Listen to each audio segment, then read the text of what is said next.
Welcome to Raging Bullets, a DC Comics fan podcast, episode 212.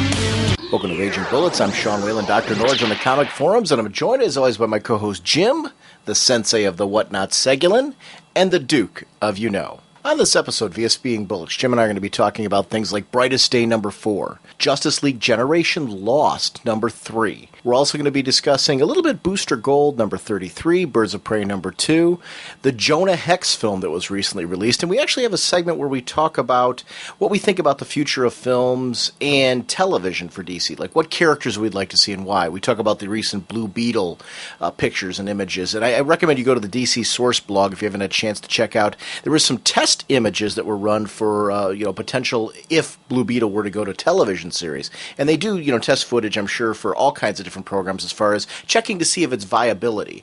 And so we talk a little bit about that and what other characters we'd like to see, which is it's a very interesting discussion, and hopefully you guys like it. I also recorded a quick little segment today, marked the release of DC's digital initiative, where through Comixology and on the iPhone and iPad and basically any of the iDevices, you can be reading DC digital comics. It's also available on the PlayStation Comics Network for PSPs. So it's very cool to kind of talk about this. I actually purchased today comics for both to just kind of take a look and see how both apps go, and I'll give you some of my commentary on how the apps work and what I like about them right now. As a special bonus on this show, we are joined by Daryl Gregory, who is the co-writer of Boom Studios' upcoming Dracula, the Company of Monsters. One of the things on this show, and I'd like to do this as often as possible, Jim and I would like to periodically take a bonus segment or a bonus episode, not taking away any of our DC content, but adding to our show some bonus segments to occasionally spotlight something outside of DC that we're enjoying or excited about. And in this particular case, we had an opportunity to interview Daryl Gregory about the upcoming book. So this won't be in place of anything that you're used to on Raging Bullets. We might do a spotlight episode here or there or something like that. That'll be a bonus type of thing for the show when we have some time to do that type of thing. Because we always get questions and comments from our forum as far as what are you guys excited about or what are you guys reading outside of DC. We're fans of all of comics, and it's kind of fun to talk about some of those opportunities. So this is one of those today where we have a short interview with Daryl Gregory to kind of talk about this book that we're excited about. We are proud members of the Comics Podcast Network and the League of Comic Book Podcasts. We're continuing to support the Hero Initiative, heroinitiative.org. This is helping yesterday's creators who are in need of support today. And this is a great opportunity for those of us, even if you're a new comic fan, you got to keep in mind that a lot of these legendary creators who today need the support and need financial support, they are the ones that laid the groundwork for the great comics you're reading today. I always encourage listeners, for the cost of a comic book, just donate to the Hero Initiative. That's heroinitiative.org, and go check out their site. You can see the wonderful work that they do.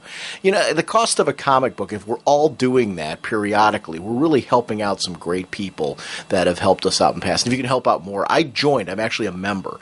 And, I encourage you to donate whatever you can to support this initiative. But the cost of a comic book, it's not too much. We all purchase a lot more than that on a weekly basis.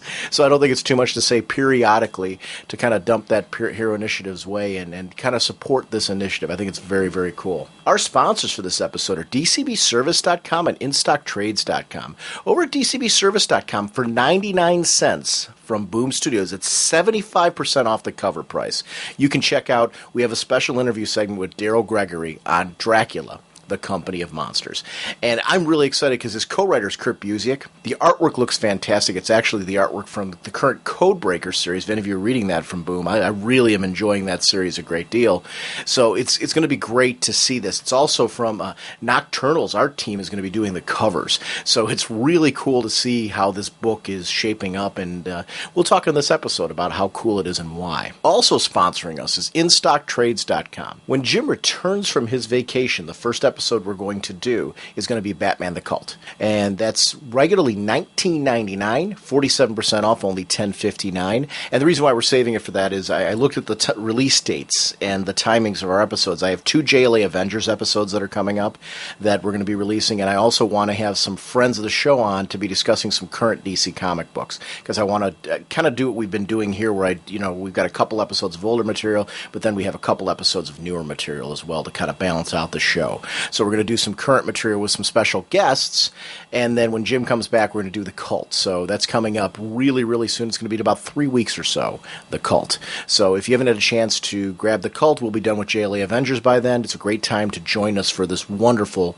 greatest DC Universe story of all time. So this is one of those stories that's up easily on my top 5 list of favorite DC stories of all time. So it'll be something that we'll be discussing and chatting about on the show. Jim, what kind of a podcast are we? Well, Sean, we are a spoiler podcast. We go in-depth in the plotline, story twists, and whatnot of the comics we're reviewing. So if we go over something you haven't read, you may want to come back later so you can better enjoy the show. There they are, all alone except for that old character. Jim, one of the books that, and I honestly think we've been saving this because I wanted to do something with Myron Rumsey, and our schedule has been so hectic lately as far as, like, you and I have been doing a lot of these Skype recordings and stuff like that to get in to recording, and we're preparing for vacations. We haven't given Brightest Day the normal coverage that we'd give an event like this. I know. We're up to issue 4, and we've talked lately about them, and we haven't done our in-depth kind of attack of it. And I'd really like to do that right now. I'd really like to talk about Brightest Day number 4, because for me, this whole Carter and Shayera sequence, Shayera wants to crush that gate and move on with her life. And I'm loving this aspect of the story.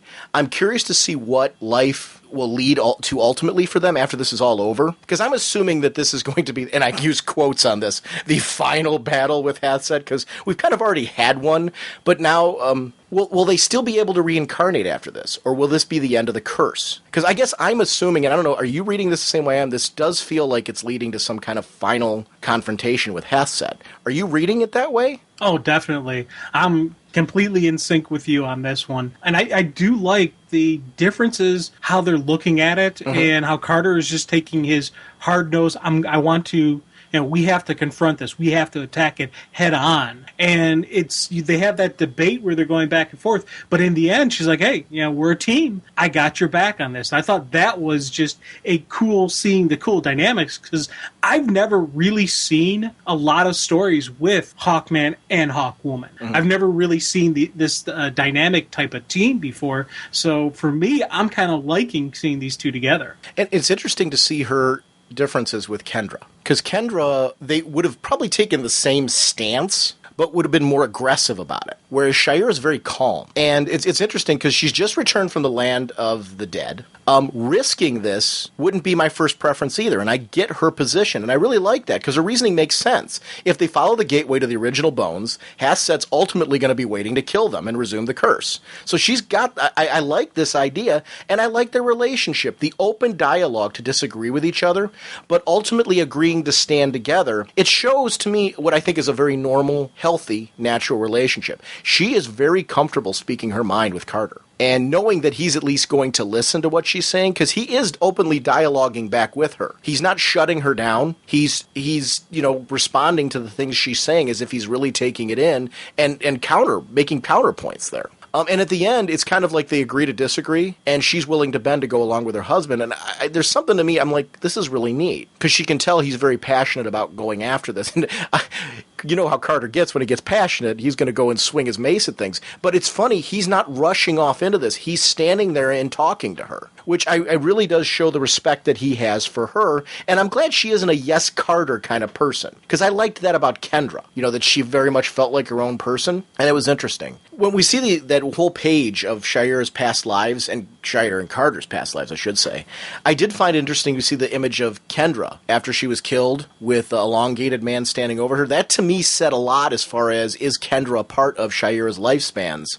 And my answer is yes from that image. What did you take it that way? Exactly. You look at all the different lives that these two had together. Kendra is that life of Shira now.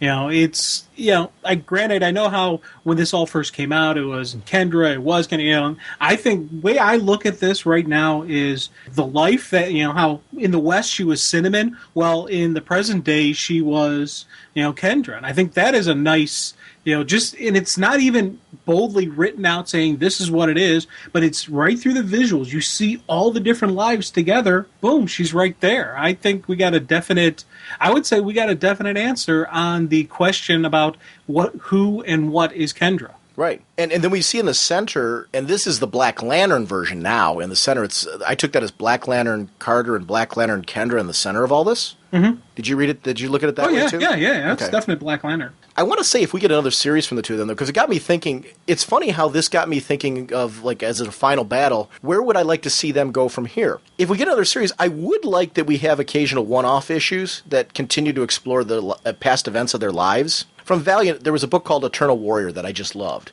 The past life stories were just as fun as the present day ones, and I think that's the strength of the storytelling possibilities with Carter and Kendra.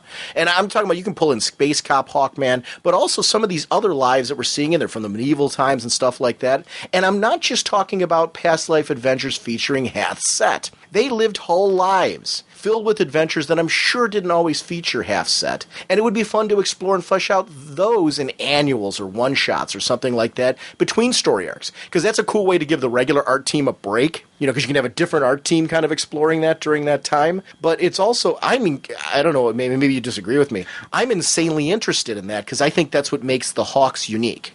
Well, that was something I was wondering, with all the different lives that are laid out here, have they told these stories? I know they're about the Western stuff, but we have like this Revolutionary War, obviously, just by the way they're dressed, and a couple other type of tribal type. I'm not exactly sure where or when that's taking place. Have we seen all these different stories that are laid out, told in different Hawkman stories? In the Johns and Robinson, when Robinson first kicked it off and then Johns took it over and then became Gray and Palmiotti, they would have occasional issues, kind of like what Starman does with past live, with times past stories, where it would kind of focus on the father, Ted Knight, and stuff like that. It's stuff that you've been reading in those Starman omnibuses. They had a past lives issue, where, like, one of the early ones was the one with Cinnamon and Carter, in the Old West. To answer your question simply, no, not everything that we saw in that circle has been explored. Some of them have. But when I say explored, and that's kind of more of what I'm saying here, when I say explored, I would like to see more adventures in the Old West. I would like to see more adventures in the places that we haven't seen, too. I think it'd be interesting to see how many lives did they have, what were those lives like, and flesh them out a little bit and tell other adventures that don't involve Hath Set. I think that would be interesting. What I'm saying is, don't every adventure does not have to be where they died from the curse. I would like to see some adventures that didn't involve the curse, just the fact that this was a past life due to the curse. But what did they do in that life? Who were they? What adventures did they have? Were they always good guys? I'm assuming they were, when they eventually start, and we do know from past storytelling that they start to click and realize who they really are, that they are these reincarnations of Khufu and Shira. But what other quirks were there to them, and what were their lives like? And, and it doesn't always have to be even how they met. What was it like after they were already together? What was their relationship like? Because I'm sure that was different every time. I think that, to me, that's always interesting when they have past lives. So I would love to read more of those types of stories. I think that's compelling and interesting, and it separates them from other heroes. It's what makes them unique. And like I said, there's, for the people that are fans of the Space Cop Hawkman, you can bring those stories in there too. And the different eras that we have seen of Hawkman, you can tell, stories from those eras too, intertwined in all of this. I don't know. I just think that's something that I would like to see more out of it. Those floating mounds that we see, those large floating mounds, I was looking at the one and it looked like Greek architecture up at the top. Yeah. My question is each mound the same? Or are the mounds representations of different eras? I don't know yet. It could all be one linked area where everything's the same. But is there more to the story? Because with it being a gateway and their past lives kind of surrounding the whole thing, I wondered if each mound was a representation of a past life. Or if it was, if I'm reading too much into that. I just thought it was interesting. Yeah, I was thinking it was just another universe, another reality. But I like your idea about each one of those mounds is a different past life, is a different point in their life. That'd actually be a really neat way to go with the story. And I'm not saying I'm sold on that one. I was just speculating as I was looking through. I'm like, I was trying to figure it out. And we don't have much to go on yet. The only thing I'm basing this on is when I looked at the top of the first largest mound that we see there, there was what looked like kind of a classic kind of Greekish architecture up there. Something that you would be very comfortable seeing in a Wonder Woman comic with an exploration of Olympus, for example. Yeah. So when I was looking at that, I'm like, okay, is that a past life of theirs? You know, does it have to do... Because the bones are the gateway of all the other bodies, are the gateway, with the exception of Khufu and Shira. Or is it totally linked to Khufu and Shira, and it's all one linked area? I don't know. I just...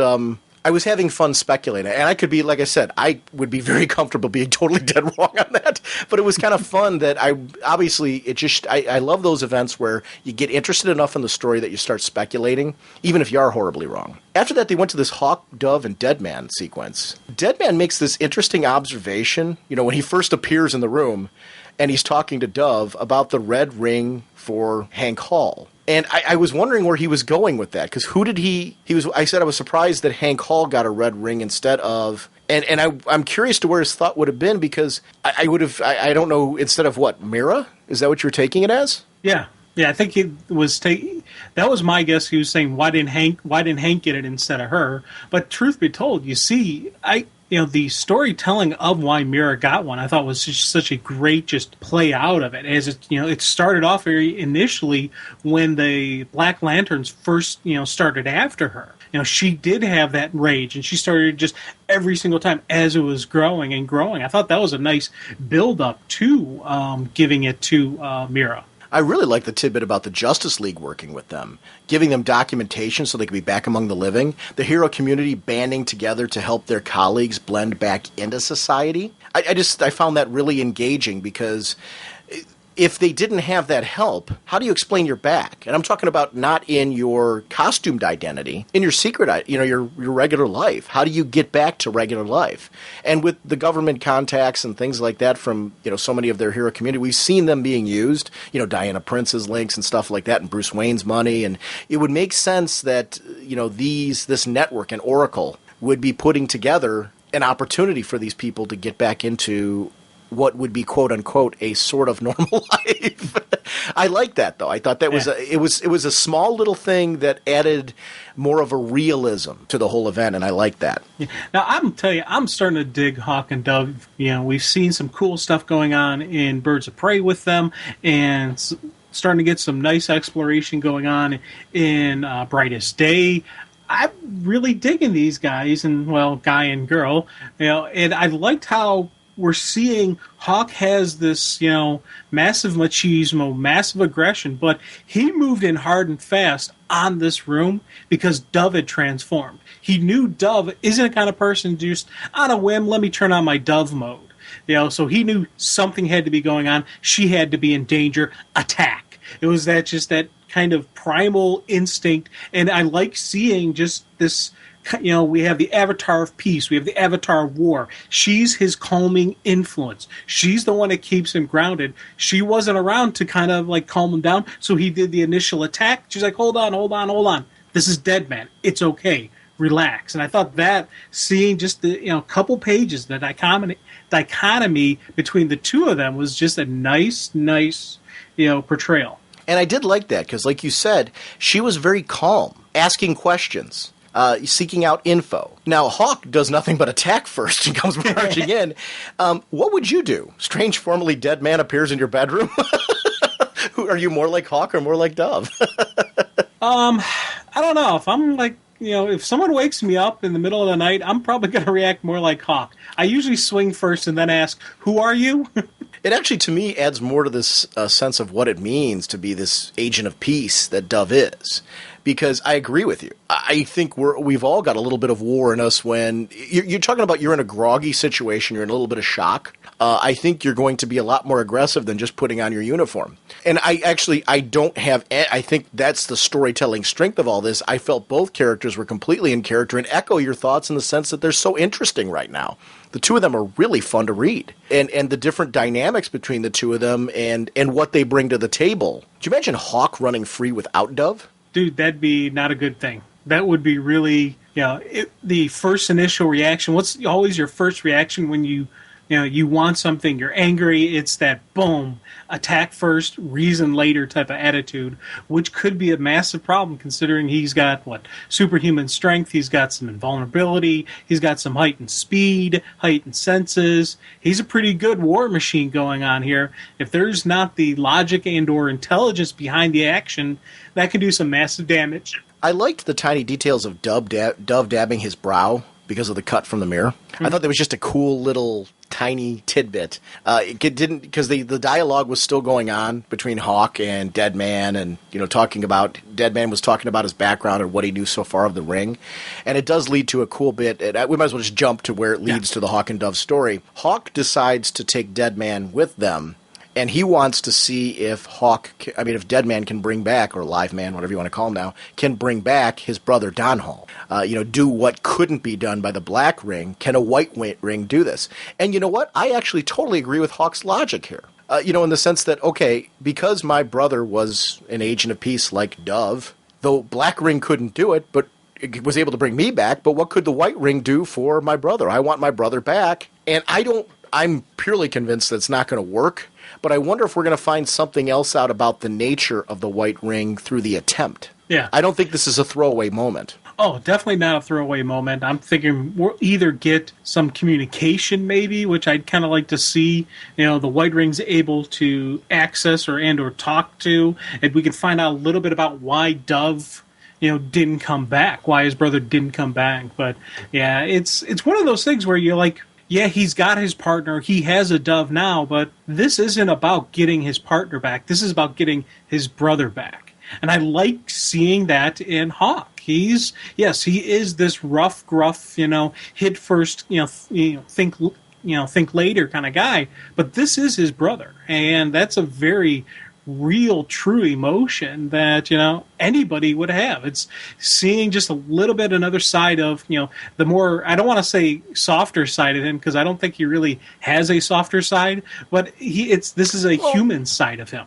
And I agree with you, though, that is actually a softer side is a good way to put that, because we are seeing a love emotion out of that, because why else would he want his brother back unless there was compassion there for his brother?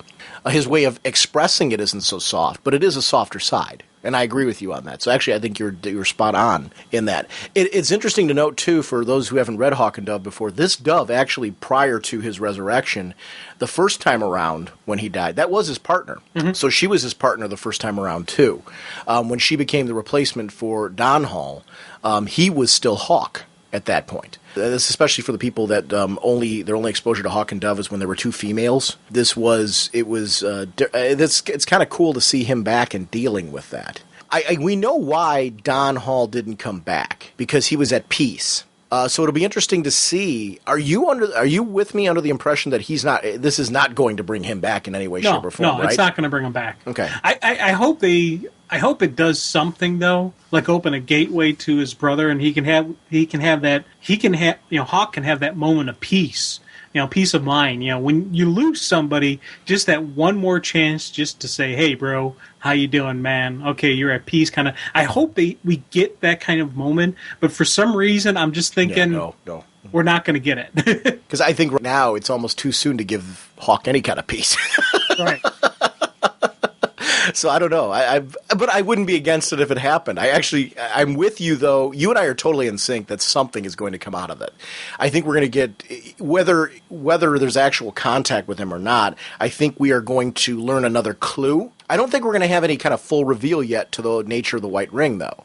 I think the nature and the mystery of the White Ring is going to be a big part of this miniseries, Brightest Day. And I think by the end of it, we're going to fully know what the White Ring's all about, but I think it's a little too soon to know everything. This might be another clue, where I bet you next issue we're going to have a little bit more to speculate about with regards to the White Ring and the White Lantern and what it all means. It's kind of cool. Silver City, New Mexico. The White Lantern is there. This is actually the location of where the actual lantern itself is.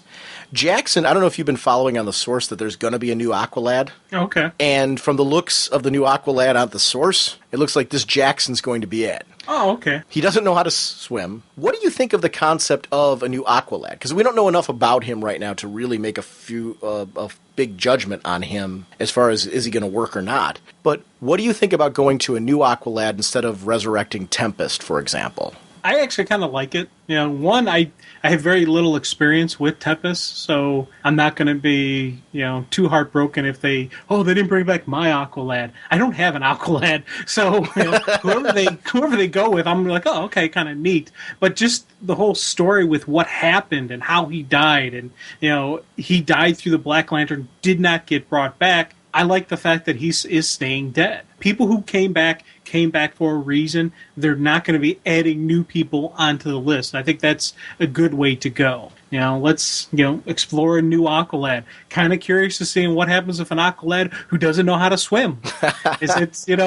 Is it something he's just blocked in his head? Does he actually know how? Is he lying by saying, I don't know how to? And he doesn't want to actually swim because maybe when he goes in the water, he gets all mermaidy. You think about maybe he grows gills or does something when he comes in contact with the water, and that's why he doesn't want to go in. Maybe there's a whole mystery that way. I don't know. There's so many different ways they could go with this that I'm kind of looking forward to seeing something different. Yeah, I don't know. I don't know what the deal is with him either. I'm curious, and I'm in a full agreement with you that I like the idea of making a new character there.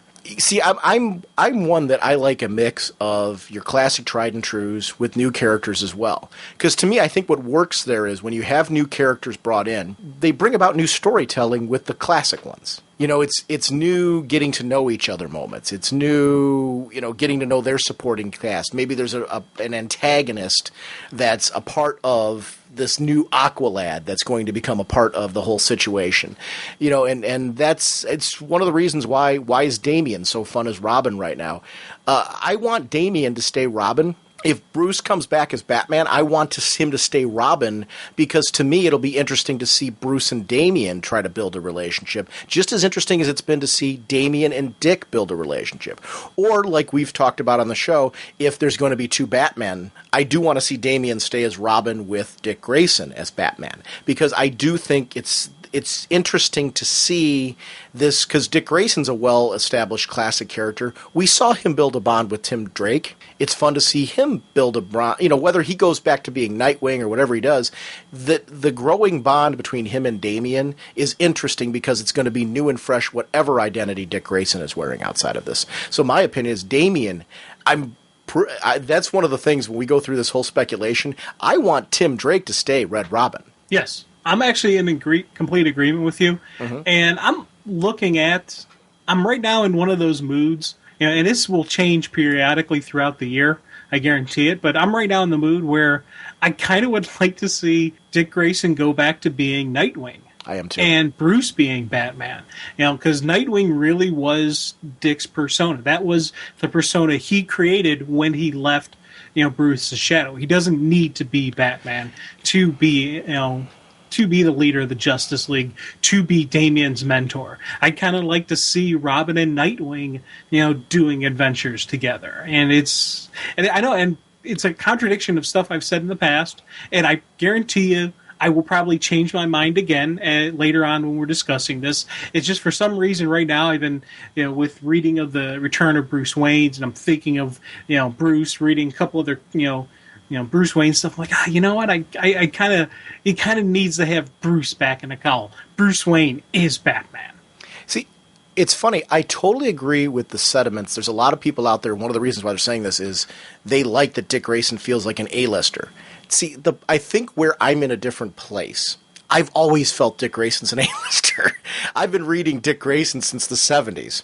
So I just feel this is a character that's so well established. If you look at Chuck Dixon, when Nightwing first kicked off as a solo series, and Chuck Dixon was writing that straight on through, it had some bumps along the way, but overall, the Nightwing series, that's an A-list series. I never read Nightwing, and it wasn't a series, again, that series was canceled for storytelling reasons. That series would still be going on right now if they hadn't made him Batman. So it's not a series that was in danger of being canceled. He has a following. He had a following beforehand. That is a character who is very established. This isn't a character whose Nightwing has never been canceled since it was kicked off, similar with the Robin series. So it's one of those characters that just has a strong established fan base already. He's an A-lister. This whole impression that he was anything less, to me, I don't see it. I think he was that character. And I honestly would have zero issue with him staying Batman, because I do like him in that role. It's just, my issue with him staying Batman is I don't get Bruce in Batman. And I don't want Bruce. It's funny, I'm very comfortable. I think Dick Grayson is one of those characters. He's strong enough. And this is a weird thing to say. He's strong enough that a different identity doesn't change Dick Grayson. Like, I don't feel like any more that Dick Grayson's a stronger character because he's Batman than what he was as Nightwing. I think it's been interesting to explore him making Batman his own, but he made Nightwing his own, and I thought that was interesting. Bruce Wayne, on the other hand, I don't want to see him put into some other character, some other costume. My firm feeling is if they shelve him for a bit as a Alfred type of mentor like we see with Terry McGinnis, that will not stick. And he will eventually come back to being Batman. It's going to eventually lead that way. I don't want to see Bruce permanently as a mentor. I think that's Alfred's role. And I don't want to see Alfred gone. Because I think Alfred, we've talked about this many times on the show, has been... I actually think lately we haven't seen enough Alfred. I want to see more Alfred, because his whole role with the Outsiders I thought was fantastic. I loved when he was kind of post the Battle for the Cowl, he was kind of being, for Bruce's surrogate, as far as on the mental organization end of everything. He was being that kind of go-to guy. If you didn't know what to do, you went to Alfred, and he was going to give you the advice, and I want to see that continue. So that to me is... a benefit of that character, and I don't want to see him gone because I think Alfred's an MVP. But I would encourage anybody who's like, if this Batman and Robin run has been your first exposure to Dick Grayson as like kind of a lead character, go back to the original Chuck Dixon Nightwing, the run that kicked all that off, and see how good he was there.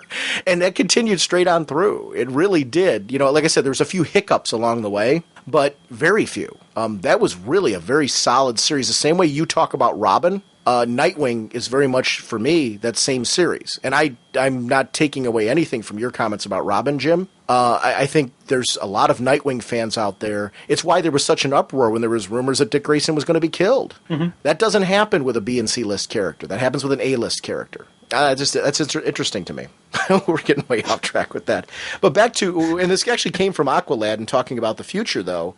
I'm with you that I like new characters, and Damian is one of those. It's funny how adamant I am that I want to see Damian stick, in the same way that I like the idea of a new Aqualad. This is going to add something new. I want to see Aquaman and Mira's relationship continue in this way that we're seeing it right now, with more of a strong Mira that is a lead character. I want to see her as Aquaman's wife.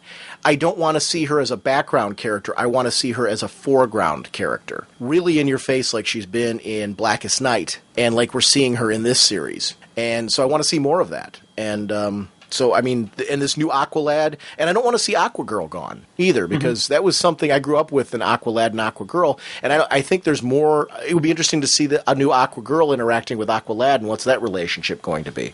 So I don't know. I mean, I think it's cool. Now, why did all the water disappear? I'm guessing. I'm wondering, is it that female with the army that came out of the water? And my questions with them is, who are they? She obviously can breathe water and air, I'm guessing. My question about the helmets and the masks those guys were wearing, are those to keep air in or water in? Are those Atlanteans or are they humans? I'm taking them as Atlanteans, and those masks are to keep the water in because they need to breathe it. Mm-hmm. She, however, can ride both ways. Right. And I like seeing the water weaponry, their swords, their spears. That's crafted water, so that's your Atlantean magic type of manipulation of the water. Doing that, and I kind of took it that the reason that water left the that area was, I'm thinking it's somehow all the waters are connected, and these people are kind of like commanding the water, and they're pulling the water away. And that's where we're going to get into the whole deal with probably even maybe we'll see Aqualad going through that, and that's how he gets into the mix. Or this may even get tied into stuff going on with Aquaman and Mira. And pulling it out of people. Yeah. Because those two dead people were dehydrated. That was a specific mention of them being dehydrated. And I was like, whoa, that's something that's interesting to me. Ronnie's reveals are more and more interesting. He knows Genna's name. And this explains his escapist and defensive behavior since his return. Now, what's really interesting to me here is, why is there salt all over Ronnie when he's awake? And if you take a look at Jason, who was kind of asleep, you see the symbol of the firestorm power over his head. Mm-hmm. So are the two in that state, were the two connected? And was that, I'm guessing that was the firestorm power at work. So what is going on here? And what has happened to them because of this whole Black Lantern moment? There's no accident that the Black Lantern Firestorm was on the cover there, and I think we've seen here that there is something deep going on there. I'm going to say this. I want to see Genna come back. I really, there's few people out of this. I like the dead, that we've seen all the people come back.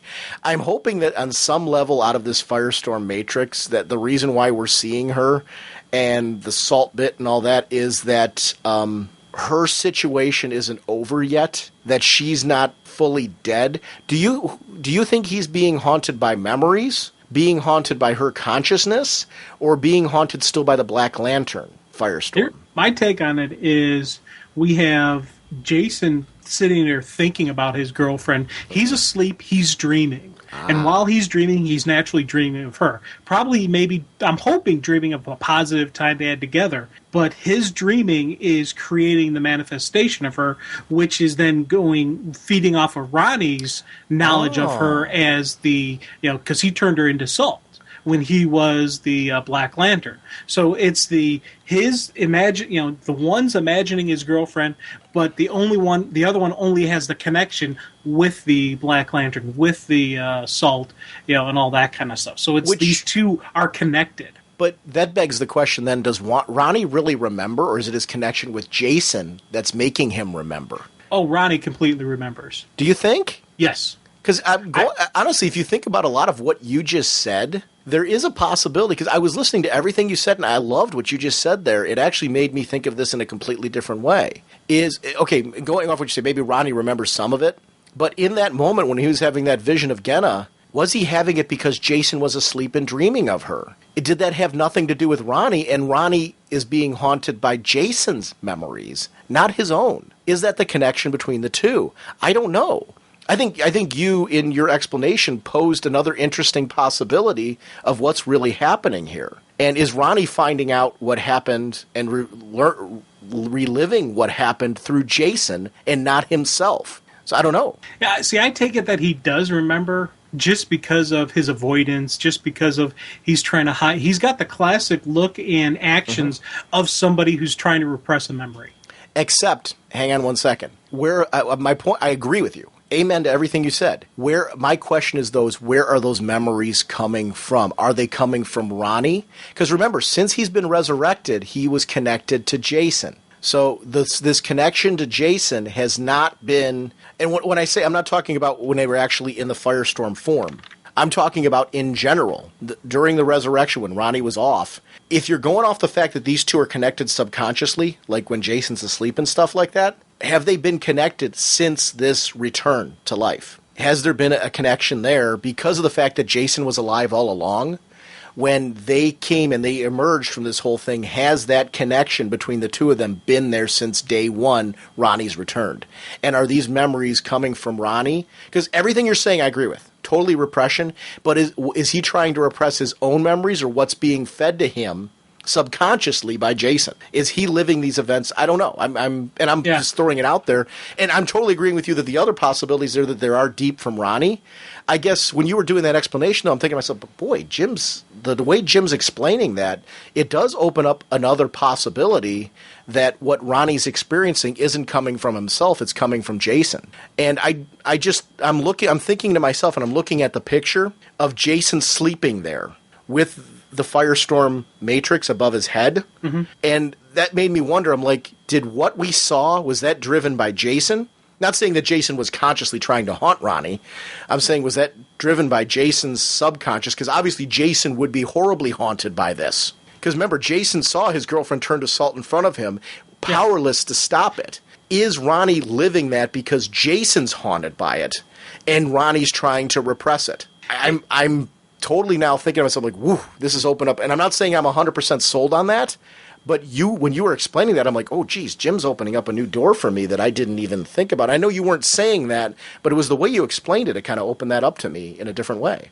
Yeah, I can definitely actually see that. That's one of the things I'm digging about Brightest Day, is it is this mystery unfolding, and I'm enjoying reading that stuff, just seeing, okay, what's going to happen next, where are we going to get, and just the fact that they kept saying these people came back for a reason, and I want to know what the reason is, and I don't think it's just going to be some little, there kind of reason. There's something big happening, and there's something big brewing. So everyone's still connected to the Black Lantern. Everyone's still connected in a way to what had happened to them. And I'm curious if they'll ever push that aside, if they'll, when everything is said and done, are we still going to have these people?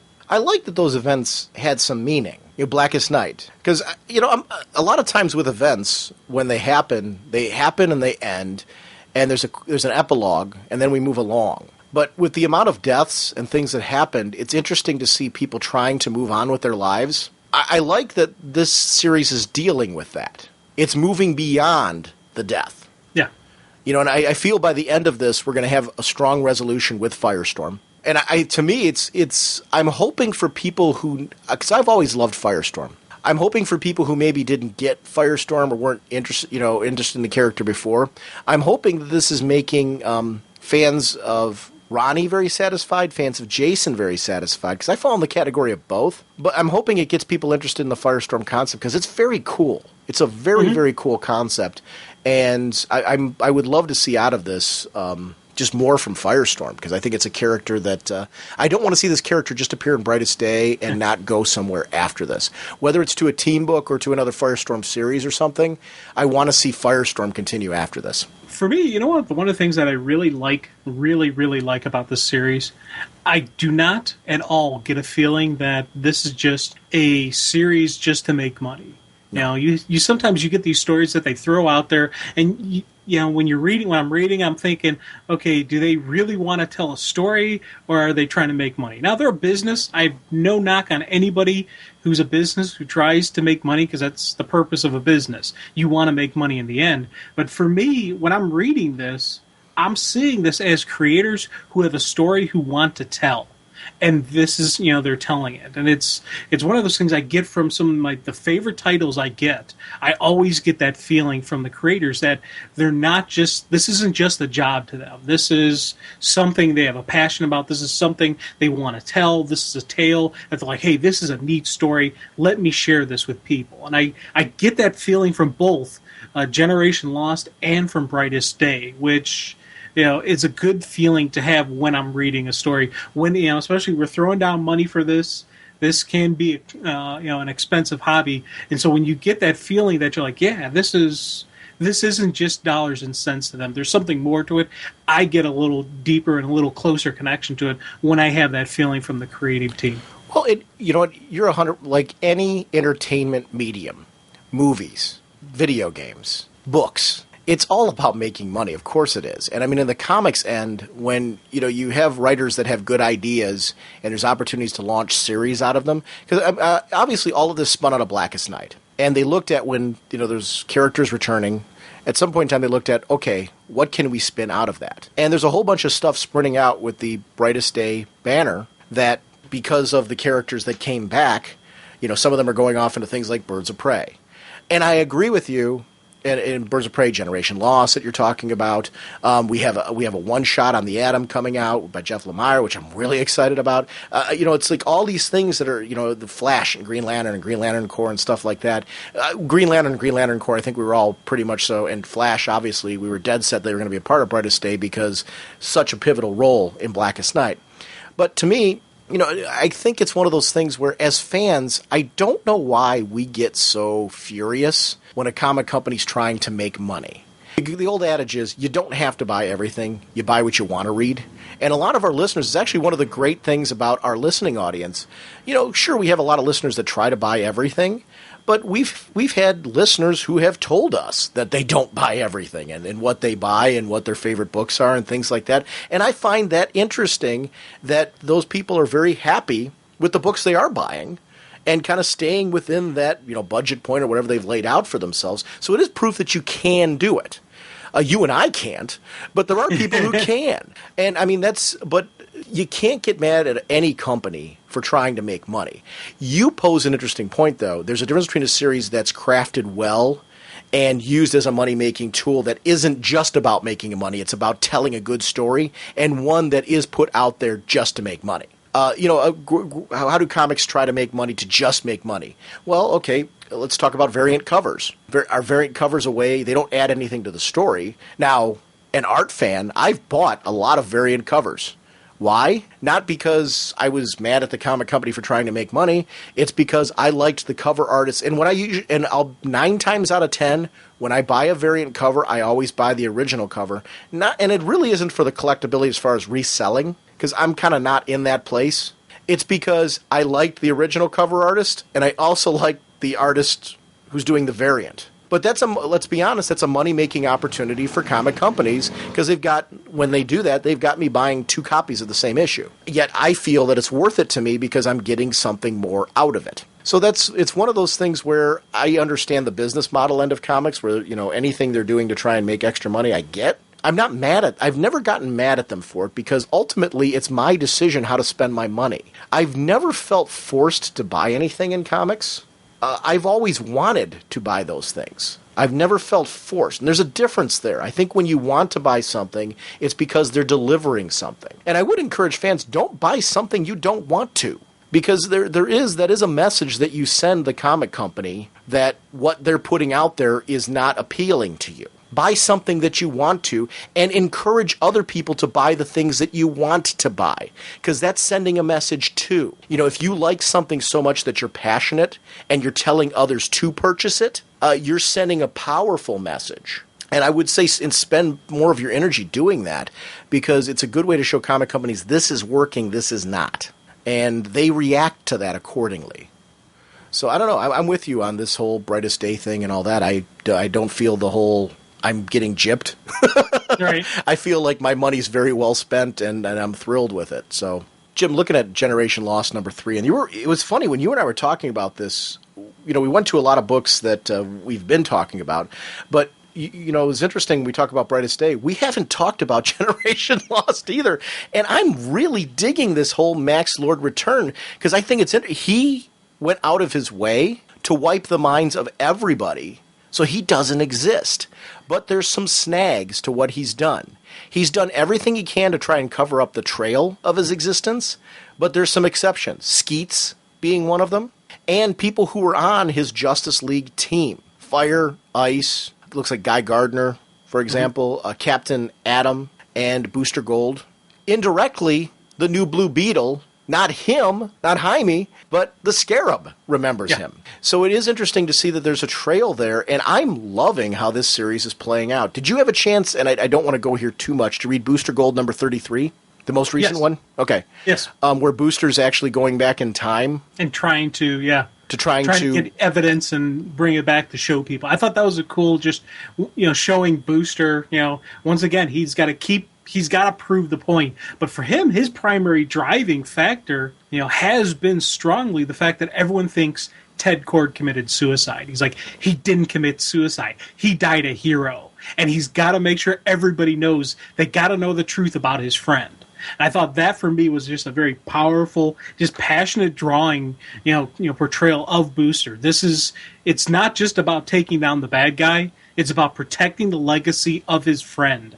And I loved reading that kind of stuff and just seeing that whole, we've seen that side before when it comes to Ted, and we see that passion and just that friendship that he has. I loved it just, pulling it into here. I was like, yes, all right, we're seeing some really cool just dealings with, this whole what Max Lord did, what he couldn't do. And then as Max is trying to figure out, okay, here are my weaknesses in my plan. Let me fix them now. And I thought that was a nice touch, showing that Max Lord may be forgotten by everybody, but he's still out there. He's still a player, and he's still going to continue on with his motivation and his plans. I thought that was a really nice, meaty part about this whole Generation Lost. It's not just about them hunting him down, he's hunting them down.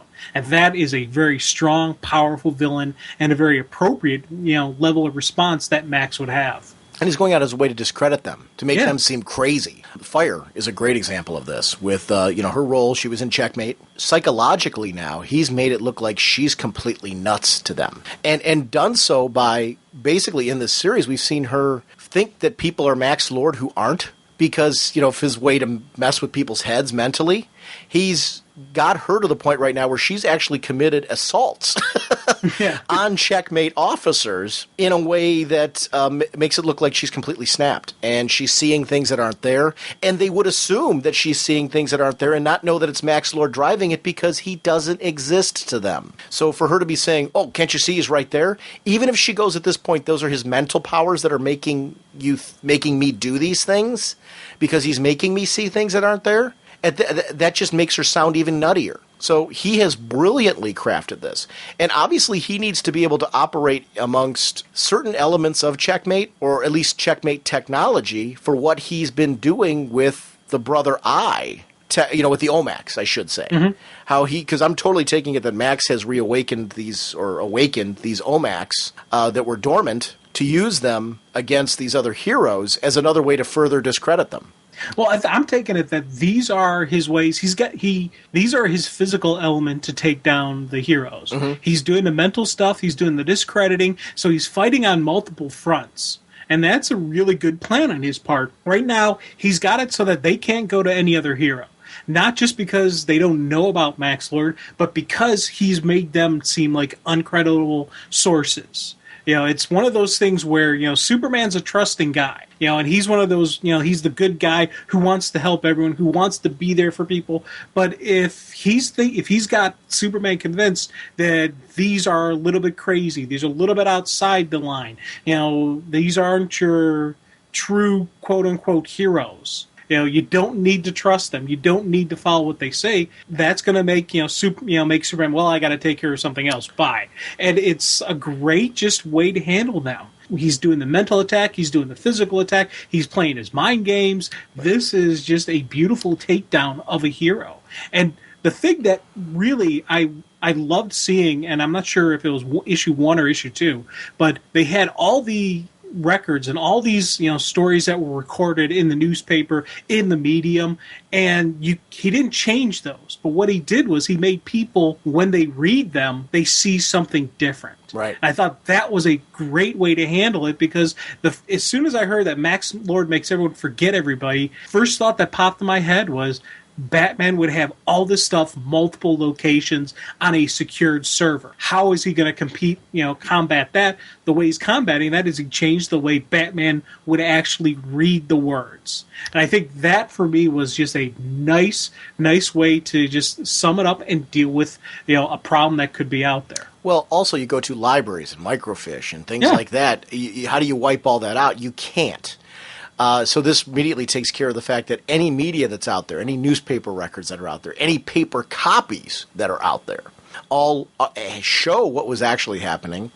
My comment about the Omax, I guess what I wanted to add there, and so far from what we've seen from the Omax, the only people that have been affected by the Omax are the heroes, with the exception of Jaime's family, that know that Max existed. Right. They teleport in and out, massive levels of destruction, and the only verification that anybody's going to have that this actually happened is the word of the heroes in question, at least so far. Are we going to see that Omax appeared on satellites or things like that, or how is that going to play out? I don't know. But so far we've seen no evidence that anybody knows these Omax attacks even occurred other than the destructive levels, which could easily be spun that these heroes have gone completely nuts. They're renegades or fugitives, and it actually adds more to the what you're saying about them being disenfranchised and kind of being out there. I love it. I just, to me, I'm like, whoa, this is really cool.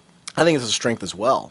Do you have a favorite character in this so far. To me, Max Lord's up there on the list because as a I'll be villain, honest, he's yeah, up you there. know what? Right now, Max is kind of my favorite. I'm really digging. We've said multiple times, a strong villain makes for strong heroes, and we are seeing a very powerful, very strong villain who's got a beautiful plan, and I'm looking forward to see how this goes down. But on the hero side, I do like Jaime. You got to think about it. He's, he in his mind, he doesn't know who Max Lord is, but his partner knows who Max Lord is. The Scarab's telling him, "Hey, this is Max Lord. This is the thing," and he's like, "What's going on?" But he knows enough to trust his Scarab. And so he is, plus also the fact that the Omax are attacking his family, so he's got some physical, reason. But I like the fact that he's involved in this story.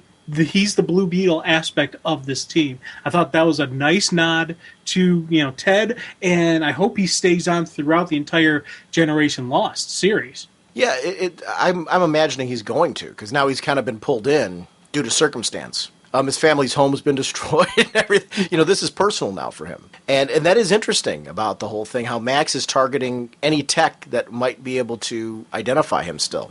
I like in this, we haven't seen a ton about from him in this right now yet, but Captain Atom. And mainly the reason why I'm liking him in this is because of the backup feature that he was going through. Was that Action or Superman? It was Action. Okay. I liked that backup feature bringing him back. And if they hadn't done that, I probably would have an issue with him here. So that was a brilliant move to recognize, hey, we want to use him for this, which I'm totally convinced now that the reason why there was that backup in Action was because they knew ahead of time they want to use him in Generation Lost, and we can't just drop him in without redeeming him and explaining to people that he's a hero again, and here's why, and this is what he went through. And I thought the backup from that was just a brilliant way to do that. So he's kind of a cool character, because I do want to follow him more now because of that.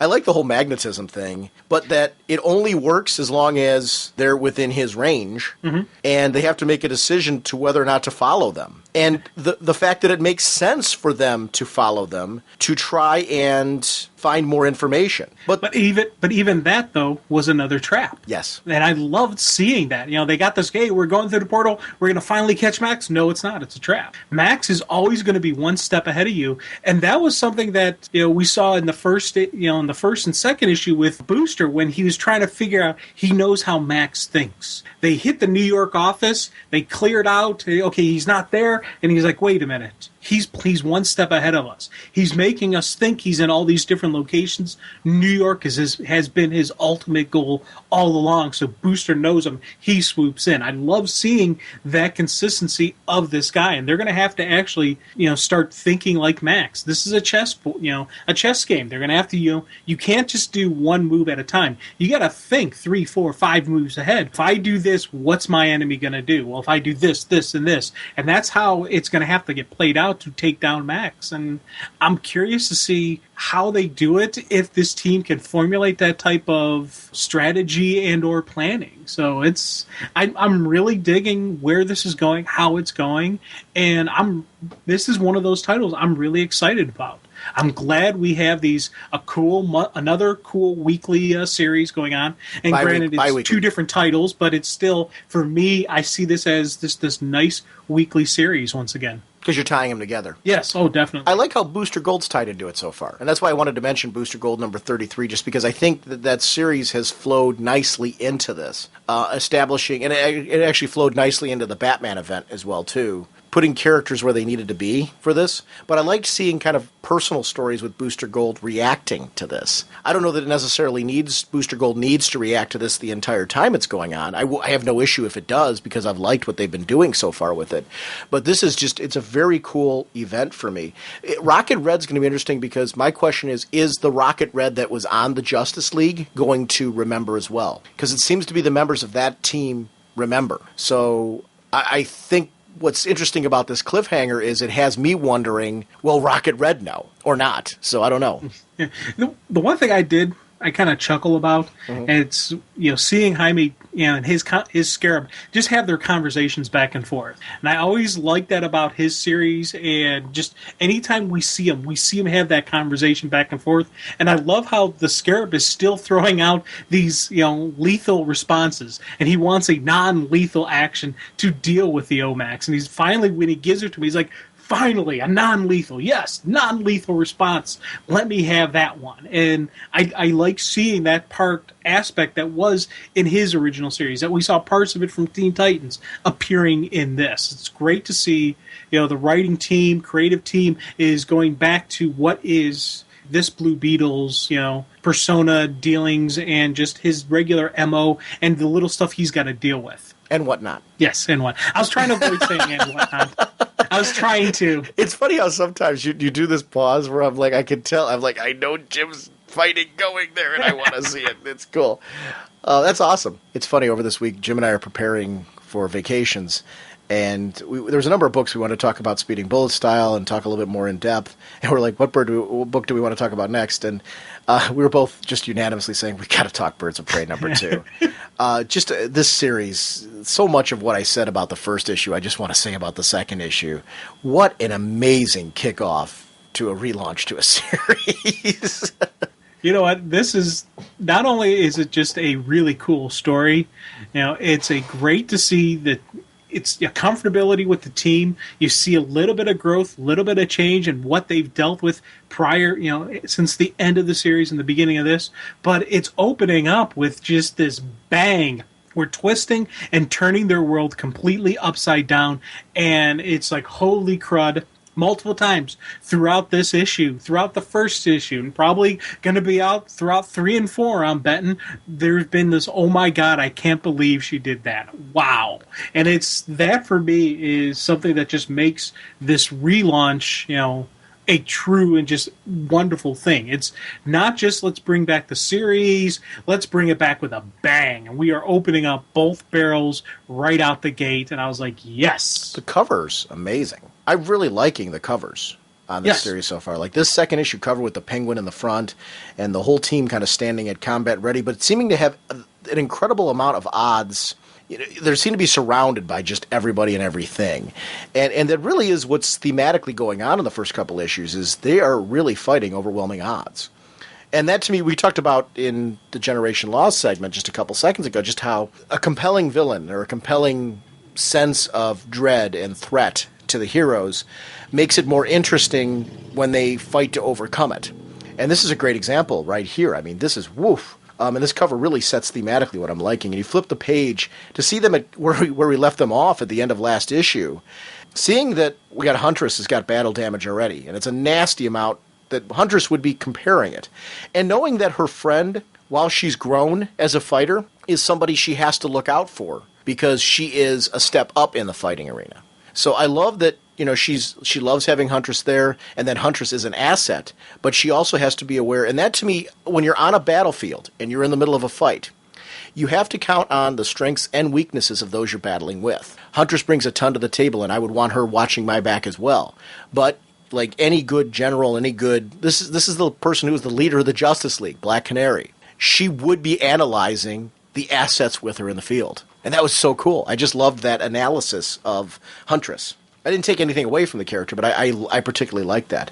Now, okay, I like the fact that Dinah is acknowledging that she's had some she's been training herself. She during the off time, she hasn't just been sitting around. She's been working at her game as well, and I love her seeing that. Just thinking she knows, Huntress knows that White Canary is too good to let her get a shot off. So she's not even going to the crossbow. She's going hand to hand, a nice tag team between the two of them. I thought that was just a great dynamics of these two. They're not throwing out, battle plan, attack pattern, alpha type deal. They don't need to. They know each other well enough. They know how they're going to strike. They know the attack, what they're going to do. And I thought that, for me, was just a great, two-person team dynamic, nice tag team fighting against the really, really nasty, nasty villain who we've talked offline who we think this is. Why are we dancing around this? It's either Sin or somebody relating to Sin, and if it, I think with the familiarity Black Canary has,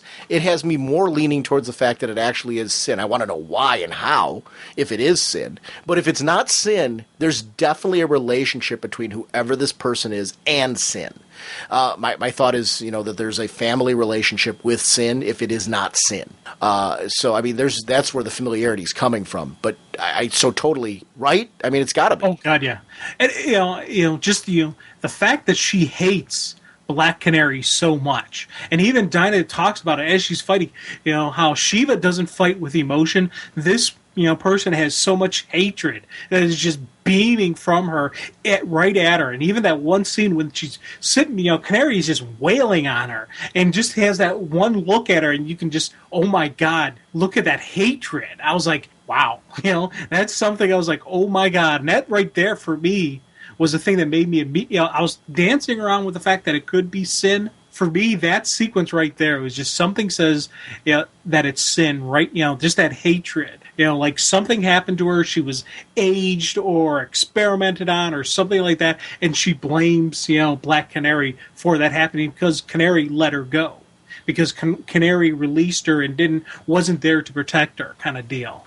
And that's how I kind of see this character now. I want to go back and reread it. What happened to Sin's mom? Do you remember? See, that's the thing. I don't think we ever saw Sin's mom. I thought Sin was being taken care of by the grandma, right? Well, not the grandma, but the older lady. Right. And I don't remember what happened to her mom. Because you're right, it was the grandma. I'm almost positive. Mm-hmm. So I was two schools of thoughts. I was thinking, as I was going through it, it could have been Sin's mother, and that's where the anger comes from, because Dinah took her away. Or it's Sin, and she's mad because of what happened when her death was faked and she was concealed. So we're going to find out what happened to this girl in between. And I'm leaning more towards what you were saying, because Black Canary made trips to visit Sin occasionally, but I don't know. Did the League of Assassins catch up with her? What don't we know? So I'm curious to see what's going to happen here, and what this is all about. So I don't know. I don't know what the relationship there is, but I'm with you, and I'm leaning more towards it being Sin. I like their backup. When Hawk and Dove finally show up, I'm with you, and I'm really digging them. Relax, ladies. I got this. And his whole reference to ladies, like he's being Mr. Cool now, and he's got he's 2 steps away from having the swagger when he says it. Yeah. And I liked that moment. Well, the one line, he thought he was God's gift before he was resurrected from the dead. Imagine what he'll be like now. Mm-hmm. I thought that is just a great, just quick analysis of who Hawk is kind of deal. I've got every juicy piece of this, though. It just goes to show, his view. And him bleeding, which is something that he's not used to, shows that we've got a character here with... And she even got tagged there. He took her hair. So this is the first time we've actually seen White Canary take damage, right? Yeah. Well... No, Dinah was pounding on her pretty good. But did she take damage? I guess, in the first, you're right, in the punch right there where she's angry at her was probably the first, I'm sorry, it's the second time we saw damage. Yeah. There's some blood, and she's got a little bit of a black eye going The punch in the elbow from Dinah, you're right. Yeah. But the sheer blood there is woof. And it's almost like she's got a cold reaction to the whole thing. Yeah, that to me, it's always, the people who, just, have that keep their emotions in check, but she, in a way, she's keeping her emotions in check, but she's not. But the one emotion she's letting out is just hatred, and so there's no fear, there's no, pain, there's nothing that would give you a combated, if you're fighting her, give you that advantage what to deal with. Even when she's sitting there, looking at the blood on her hand, there's no emotion off of that, but there is still that hatred. So when you're facing that is a great intimidation factor. And I even loved hearing Oracle comment about how she's not used to hearing kind of like the fear in Dinah's voice. That's something new for her. And this, White Canary is getting to her. She's playing her own mental games, and it's, I love seeing that. Just, this is something that would throw off a seasoned veteran. This isn't, your typical run-of-the-mill villain who's going to go into a villainous rant because they need to, beef up their ego. This is somebody who knows she's good. She's really good at what she does, and what she does is hurt people. And I love seeing that out of this villain. I love that everything we've seen so far in the first 2 issues was all geared as a smear campaign for the birds. That's an interesting thing. It's to discredit them, to put the nation's law enforcement on them. So it's really made their ability to operate right now, it's compromised on a heavy level. Putting them on the radar. They were off the map. They were just this, your typical quote unquote black ops operation going on here. Well, not anymore. They're now in the mainstream. They're now attention. Dinah's complete secret identity is now out there and completely exposed. If she can't go back to that flower shop unless she wants people to know who she is. I thought that was just a cool aspect. Now, do you take it that White Canary is the brains behind the operation, No. or is she the physical brawn behind it? And there's still a big bad out there, who's going to take care of, who's running the smear campaign, who's doing the planning, who's laying out the traps. You did this, you planned this. One of you will die every hour for the next 6 hours. You choose, or I will. Ugh. Mm-hmm. I don't know. Yeah, because it's conversations like that, it makes me think that she is not only the brains but the brawn behind this, which makes her a really double-fold dangerous. But for some part of me is thinking for the White Canary, the White Canary has her own oracle, just like Black Canary has her oracle. And I see somehow like it's a team, an evil version of the Birds of Prey that they're going to have to throw down with. That White Canary is just the beginning of this whole thing, not the big bad. Well, she is a big bad, but she's not the full team. I'm thinking there's more going to come out of this, more going to get revealed. That's interesting. I'm of 2 minds on this. I see her as a character. It's funny, at the end of the first issue, I was totally with you in that I was completely 110% convinced that she had to be operating with others. When you asked the question this time around, and you were posing that, I started thinking of something like, I could see it going either way. I really could. Where, we're just introducing a formidable... Sometimes a single person can operate in such a capacity where they do more damage, running and jumping and hiding and, kind of doing things from the shadows in a way that if you're with a group, you're louder, noisier, and easier to discover. Like this White Canary may be able to stay under the radar more operating solo. But then I'm with you in the sense that there also could be people pulling the strings, and we're going to see there's other players in this game. I would be very happy if it went either way. I guess I see both possibilities here. The direction of the character is really interesting me right now. So I don't know. Are you 100% sold that this has to be a team? No, actually, no. It's funny when we were talking about theories on Secret Six. We were both so convinced that the dad was the big bad, and we learned we were horribly wrong. Yeah, we were both wrong. So as I'm throwing out here saying, man, I think it's his whole team. I know very well that I may be completely wrong, and this is one of those things where I have faith in creative teams that I know the story I'm going to be told is going to be great. Well, I never, and we said this before. We said this before on the show, though. I really don't care if my speculation's correct. It's a testament to a series when I care enough to speculate. Yeah, and that's the key. Why have we been talking so much about Batman? Because Batman's interesting. You know what I mean? I think when you get passionate about having an opinion and speculating, it's because the series makes you care.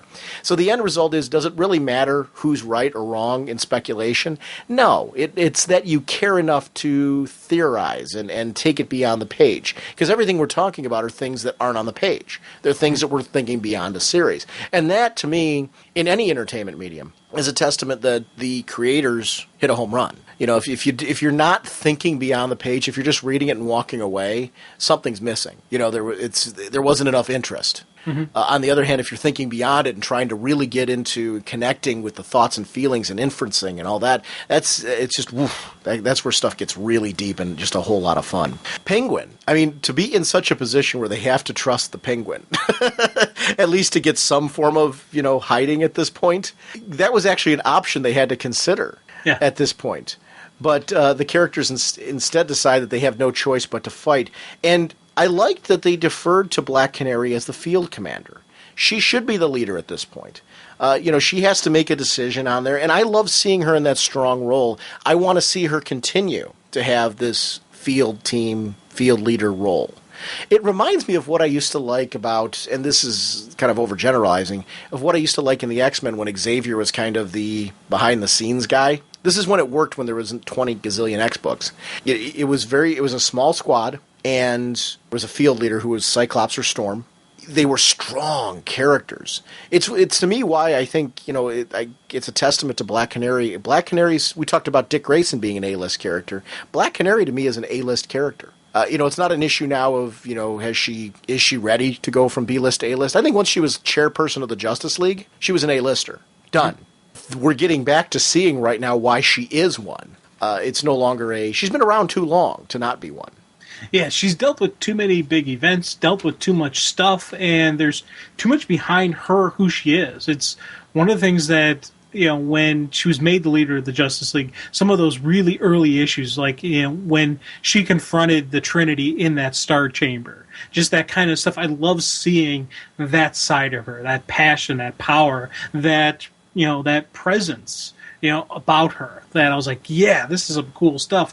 And this scene, when there's just these, couple scenes, I love the action sequencing, and I was eating that up, but just this one, full page spread kind of where they're deciding fight or flight. And I love seeing just how everyone's laid out. You got Dove saying, we all surrender, they're law enforcement. And Hawk's like, I don't surrender. You do what you want. I thought that was just a cool, just boom, right there. And I thought I like seeing how they shifted around when they start fighting the cops. They're like, just don't hurt anybody. Can't make any promises on that. And they're trying to neutralize the threat without killing the threat. Trying to minimize the damage they do, because these are cops. These are the regular, these are the good guys. But there is that side. This is Gotham. Are these good guys? Are these corrupt cops?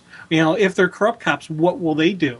Are they going to, there's more sides to every story, especially in a city like Gotham. I love seeing that aspect in their planning, in their thinking when they're looking at the cops. I agree. And I love the inner dialogue about goodbye JLA reserve membership for Huntress when she was doing that, which because it's acknowledgement of the fact that she was on the Justice League, which I loved. I loved her. It was almost like it was this constant thing where she was trying to get Batman's approval, but she was herself, and she worked on that team so well. I loved when they expanded the Justice League and put her on there, because this is very much, she's evolved from that. But to me, it's interesting to see that this character has evolved from that. And it wouldn't be as interesting if you didn't read her back then. Penguin with Dove. Such a funny moment. The eyes are going to the one place. I'm like, oh, heart and soul. He's bleeding out, and he still thinks that way. Yeah. Outstanding. Wow. The Hawk thing, yes. I did chuckle. Hi, guys. Just want you to know, you're doing a fine job. But even that bit, really, I just got back and our own guys are firing at us? It's a fun series. I love the humor through it, but the intensity of it why do I love her writing so much? Mm-hmm. It's because she gets these great battle sequences in there, and the art team she's paired up with just seem to know how to bring that about. This to me, it goes back to one of my favorite moments in reading DC was when Gale first took over, and this creative team first took over Birds of Prey. Because I didn't know who she was at the time. That was my first exposure. I was not reading her Deadpool work at that point, or her Simpsons work, so I did not know who she was. And it was immediately with the first issue, I took notice. And it didn't take any longer than that. I immediately looked who the creative team was. I wanted to know more.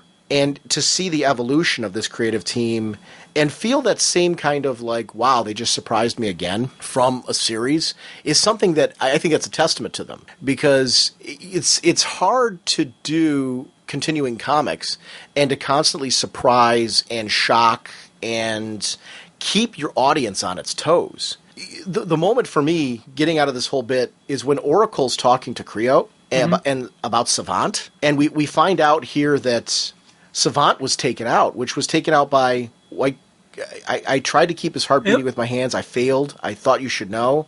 They were taken out really to send a message to Oracle. Yeah, that was the one they chose. White Canary did this. Yeah. The team chose to protect and save Penguin. So okay, fine. You chose to protect and save Penguin. We're going after this other one. And I thought that was a nice way to. She said every hour she's going to take out one.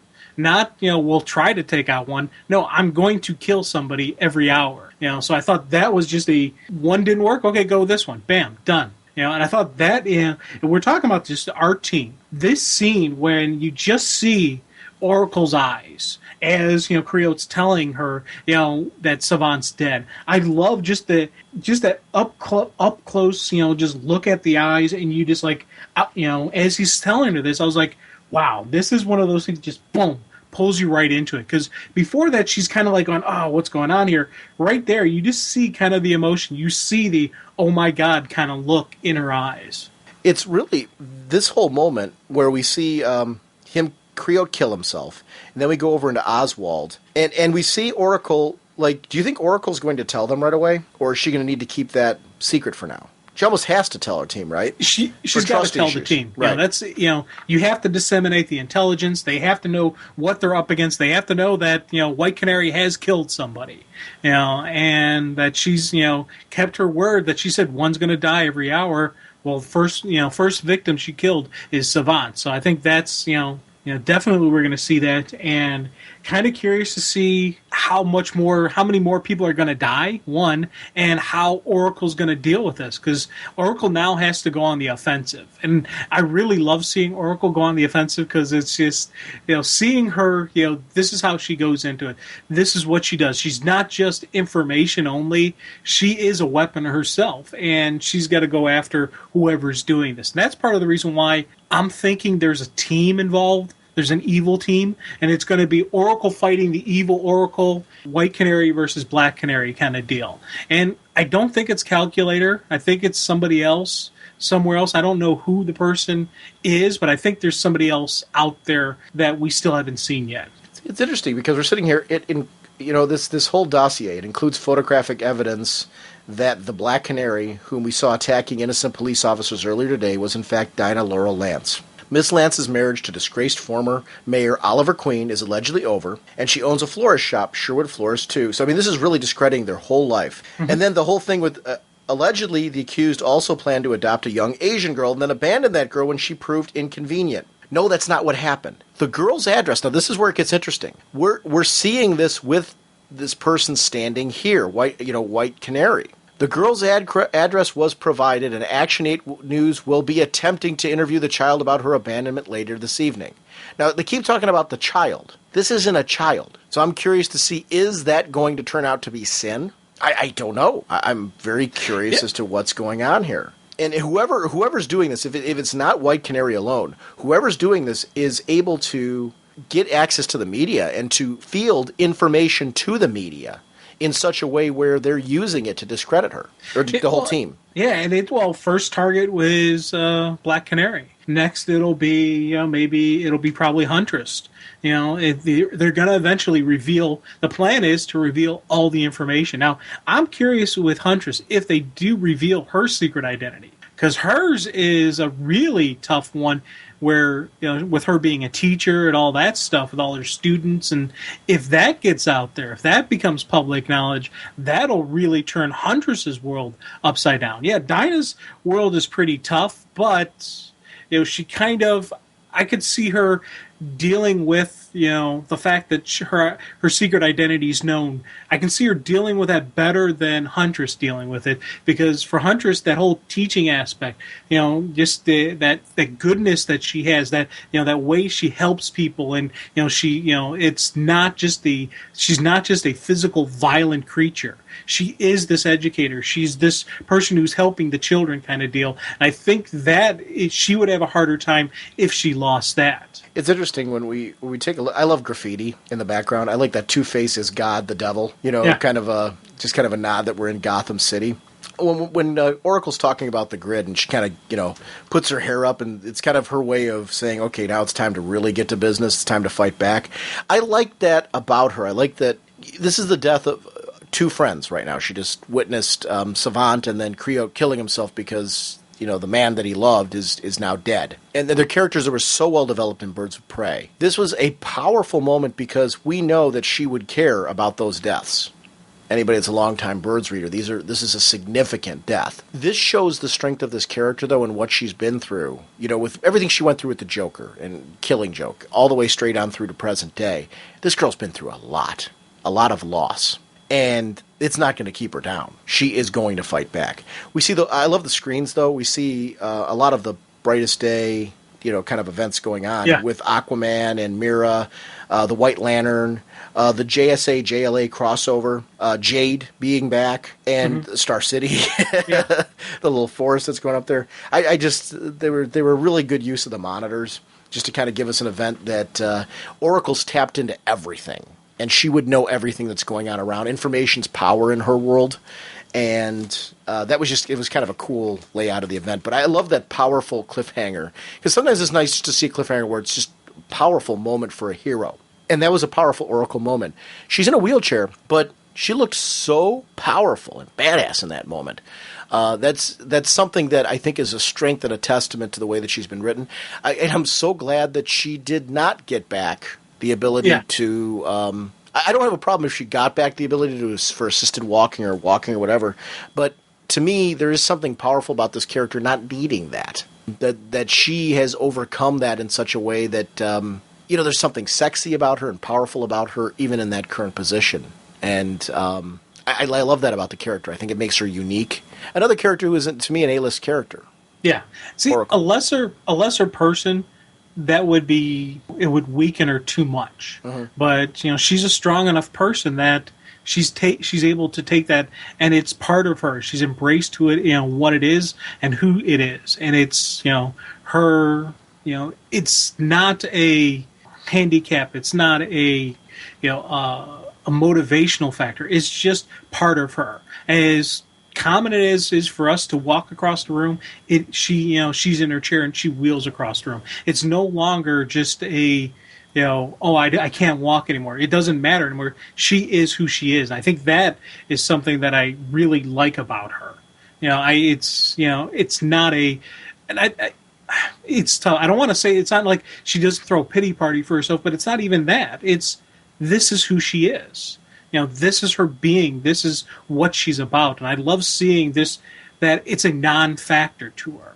It's not about, I have to overcome this. No, this is who I am. Boom. And when you see her, tie up her hair, get ready for battle, when she's like, okay, it's on now, let's go back and attack the grid and let's do our thing. I think that it's who she is. Boom. I love it. Yeah, amen. I totally agree with you. And I think this is why you and I both wanted to talk about this issue so much. Yes. Just because it was amazing after the amazing kickoff. It just didn't stop. Yeah. And this is just going to be one of those volumes when it's collected. It's just I'm going to be hard pressed.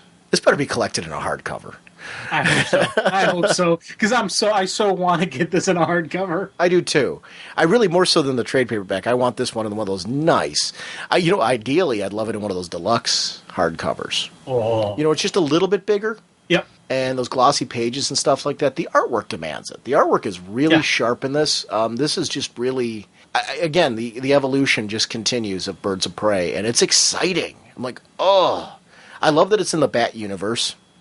But that it's thematically in the Bat universe right now. We doesn't need to be involved in the big events that are going on there. I like the setting of Gotham. There's something cool about this. And I love that there's something going on huge in the Bat universe. They can reflect it, echo it, be involved in it. But yet they have their own adventures that are separate from that. Because Gotham is a place with so much going on. And they don't have to be stuck in Gotham. They can, travel and go wherever they want. Certainly with Zynda. That's the strength of having Zynda, is have Zynda will travel. So it's cool stuff. And I don't know, just to me, this series is back in such a way that just has me giddy. This is easily in my top 5 list of books. I think I've got to have a top 10 list right now if I was going to pare down anymore. I don't think I can do a top 5. Where I could say if I could pare down, I could pare down to just 5. It's a good problem. I would have a very tough time paring down to 5. But if I had to, easily Birds of Prey's in there. Because it's a great self-contained book that just delivers month after month after month. I want to call this my number 1 book, but every time I read Secret Six, I keep flip-flopping so much between these two books. It really is a testament to the writer in the sense that I don't know to call this my number one or my number two, but it's in that category. I will say that, actually. This is definitely, it's either my number one or my number two book, and the only reason why I even have a question mark is Secret Six. Yeah. It's funny, whenever somebody throws out, give your top 5 list or top 10 list, the first question I always like to ask is, am I able to borrow comics from Sean? Because I know Sean will put this in his top 5, so I can maybe not include it. Oh, you wouldn't be able to. But here's the thing. With this one, I don't think I could not include it. Mm-hmm. That's the whole deal. Even if, you could borrow comics from Sean, I don't know if I could. Now, this is one of those, because I'm going on vacation, my books are getting delivered to my sister's house and all that stuff, and I was going nuts because normally Thursday is my comic book day. I had to wait until Friday, and I was like, dang it, I want my comics. I want to read them now. That's funny. Oh. Nothing like the handy-dandy electro-claw for carving through metal doors. The book Dracula, the Company of Monsters. It's coming from Boom Studios.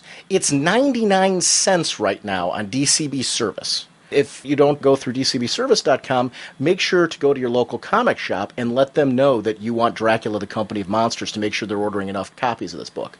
I want to welcome co-writer of the book with Kurt Busiek, Daryl Gregory. And Daryl, welcome to Raging Bullets, and thank you for giving us your time today. Hey, glad to be here. Dracula, the Company of Monsters. This is interesting because my co-host and I have very different experiences with vampire stories. When I saw this press release from Boom Studios, I'm more of a casual vampire fan. Was immediately engaged to Kurt Busiek, and then I went to your site and got to know a little bit about you, and I'm going to put links to all of this in our show notes for our listeners. But I'm like, okay, this is sounding like something, especially when Kurt Busiek was talking about his work on Conan and how which I read and I adored. This was for me something where I just got really into the whole thing and excited.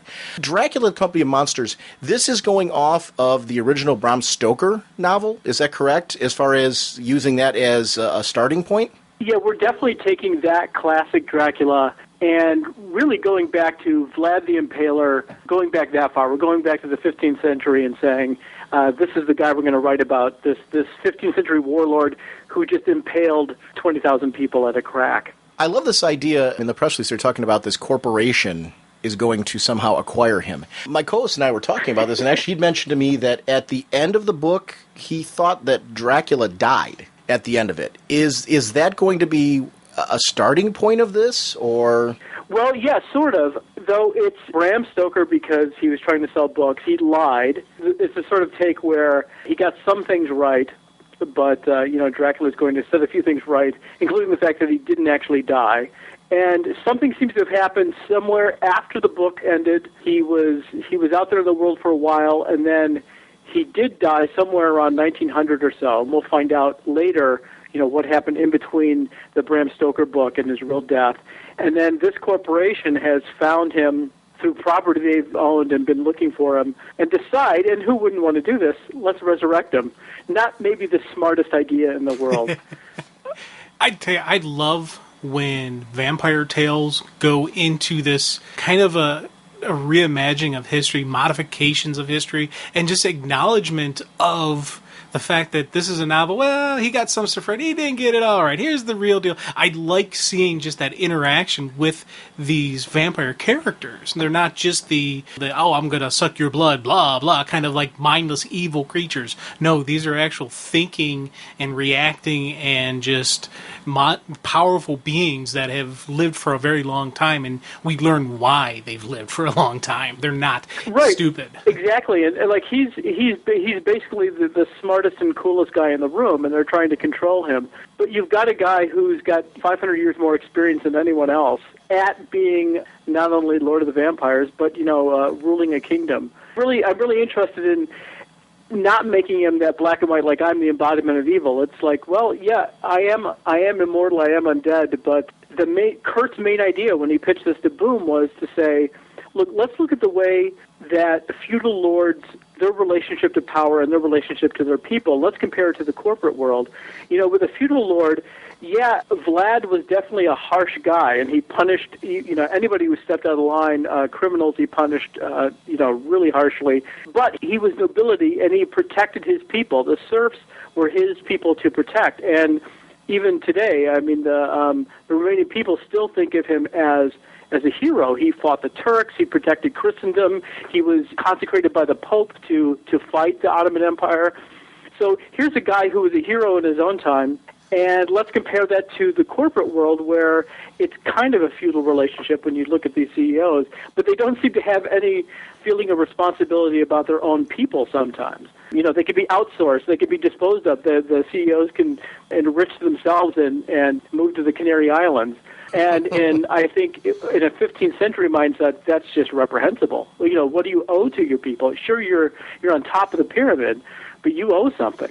Power has its responsibilities. He's the undead Spider-Man. Yeah. So. You beat me to the punch because I was just about to throw that out.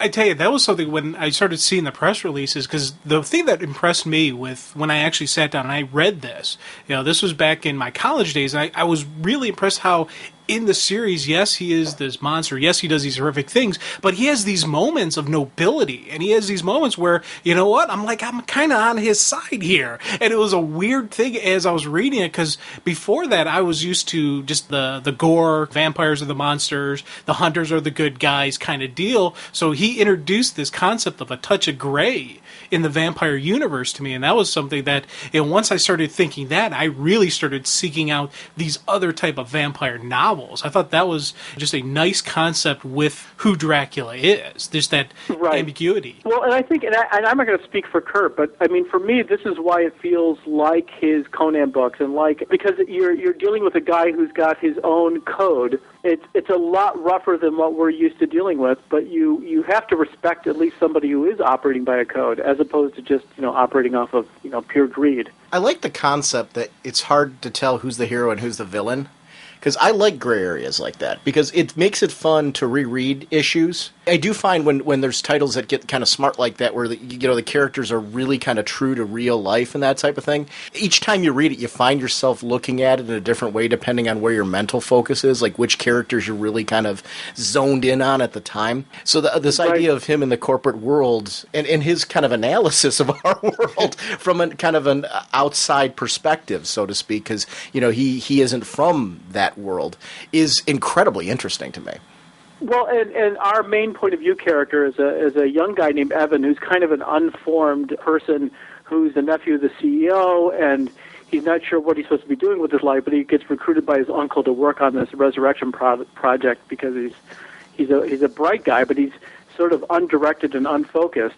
And part of the question will be in the series is, who does he follow? He's got his uncle, but this Vlad character is very attractive to him, and he's got to decide: does he follow his uncle? Does he follow Dracula? Does he become one of his minions?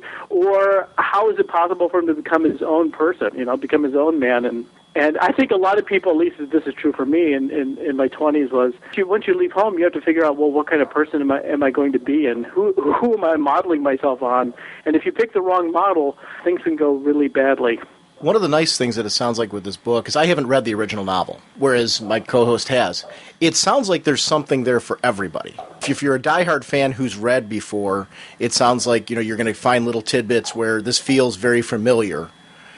But then for somebody like me, it sounds like there's because of the fact that he is kind of in a different time. There's a place for me to jump on as an accessibility point as well, which is something that I found immediately engaging. And it's I find myself already saying, as I'm thinking about this, I'm like, now I want to go back and read the original novel.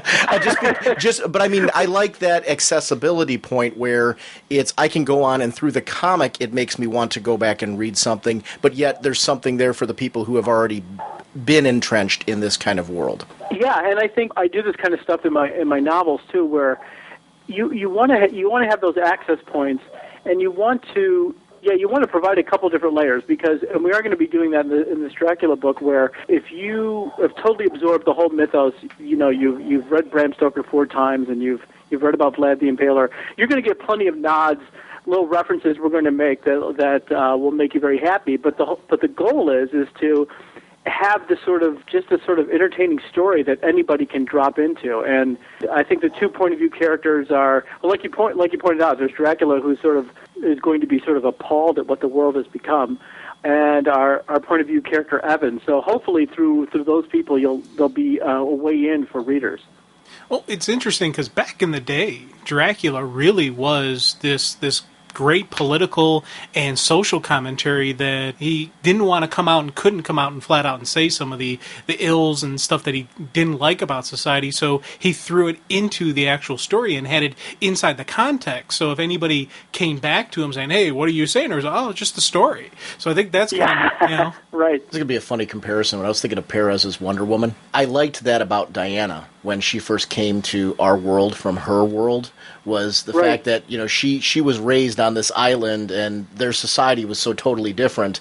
And then they came and it was some interesting social commentary through this character who was exploring us from kind of a neutral perspective, seeing what was good and what was bad about it and all that. And I'm very into that kind of storytelling. Well, I feel the same way about like some of the Captain America storylines that people have done over the years. When they go back and embrace the fact that here's a guy who's basically shown up from 1944, I really like that, realizing that, he doesn't have a completely modern mindset. I think the Ultimates line tried to deal a little bit more with that. Yeah, I love that kind of stuff. I know previously before, it's Pandemonium and the Devil's Alphabet were your novels before. Was it the two books that you wrote?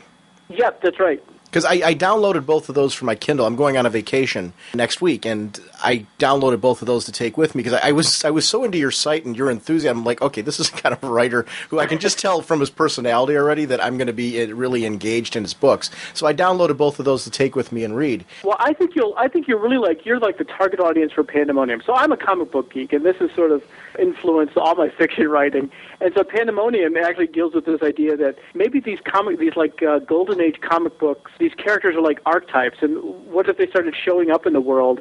And do those kind of archetypes even fit in the modern world? And what would you do if you had somebody who was basically like an incarnation of the Shadow or an incarnation of the Captain America that might not work out as well as it does in the comic? So my homage to the comics. That's really cool because we have then the opportunity to see what it would be like more in a real world setting versus the world being crafted around them. They're coming into a world that really wasn't crafted around them. Right. And I think there's a lot of this there's a lot of good fiction going on that's commenting about comics. I'm in this anthology that's coming out next month with a bunch of comic book writers and fiction writers called Masked. It's edited by Lou Anders, and it's a bunch of comic books people and prose writers writing basically superhero stories in prose, and Bill Willingham's in it, and Gail Simone, and Chris Robertson, and a bunch of other people. And the range of stories of people sort of playing around with the mythology of superheroes, and also from every angle, from the real world aspects of what it would be like to be an aging superhero and the world sort of moved on. Ian McDonald has a beautiful story about that. Bill Willingham has a story in there that sort of covers an entire universe of superheroes and supervillains in one long story that's just a rollicking blast. Chris Robertson does one about a 1930s shadow style, sort of like the dawn of the superhero age. The guy who's the two-gun slouch hat guy who also has mystical powers. That's just a beautiful homage to the pulp tradition. So there's lots of cool stuff going on out there. That's awesome. Yeah. Was it hard to transition? Is this your first comics work? Yeah, it really is. And my first comic, I get to work with Kurt Busiek, so I'm pretty thrilled. When they sent me the email saying, "Hey, so would you like to do this maybe thing with Kurt?" I'm like, I think I clicked yes and responded before the pixels had finished resolving on my screen. I would write Donald Duck comics with Kurt. I would do anything. So it's my first comic book thing, and the transition was interesting for me because I was talking to Kurt about the differences, and comics are really so tied to structure. They're all about structure. You've got these 22 pages. You need to hit all those moments, and you need to end on that up note, where when I'm in a novel, I could just sort of keep going for pages and pages until I arrive at an ending. It's a much different discipline, and in some ways it's easier and a lot more fun because I don't have to spend... Well, let's say I want to have Vlad doing a cavalry charge against the Ottomans. All I have to say is, okay, Vlad's engaged in a cavalry charge against the Ottomans. Hey, Scott, go draw that. Go draw an entire plane full of Turkish soldiers being swept down by the Romanians. I don't have to describe that for 50 pages. Now, as you said, you're a fan also of comics. Do you look at comics differently now that you've actually worked on it? And yeah, well, that was the interesting thing for me is, being a lifelong reader of these things. And then it got time to actually write one, and I was thinking, maybe I don't know anything, because it's like, I was really coming at it from a reader, from a fan point of view. Luckily, I'm friends with Chris and Bill Willingham. I'm like, all right, you guys have to take me to school here. Try to download from your brains everything I need to know at first. And of course, they couldn't. Yeah, so for me, it was really thinking about breaking down how these things work. And of course, I've only just started, so I'm really learning. But reading Scott McCloud's How Comics Works over and over again was a real learning experience too. Well, that's cool. Now, with the whole vampire genre, do you look at the other genres out there? Were you like a fan of the True Blood or Buffy or anything like that kind of deal? So I'm such a casual vampire guy, so I'm not really one of those. I wasn't really into vampires, but so what really gets me going about this is historical angle and the idea that we're bringing back this guy who was a warlord, and more about his approach to power. So that was the stuff that really got me going. But, there's always stuff you read that my friend Paul Cornell just had a nice run in Marvel where basically, Dracula attacks from space.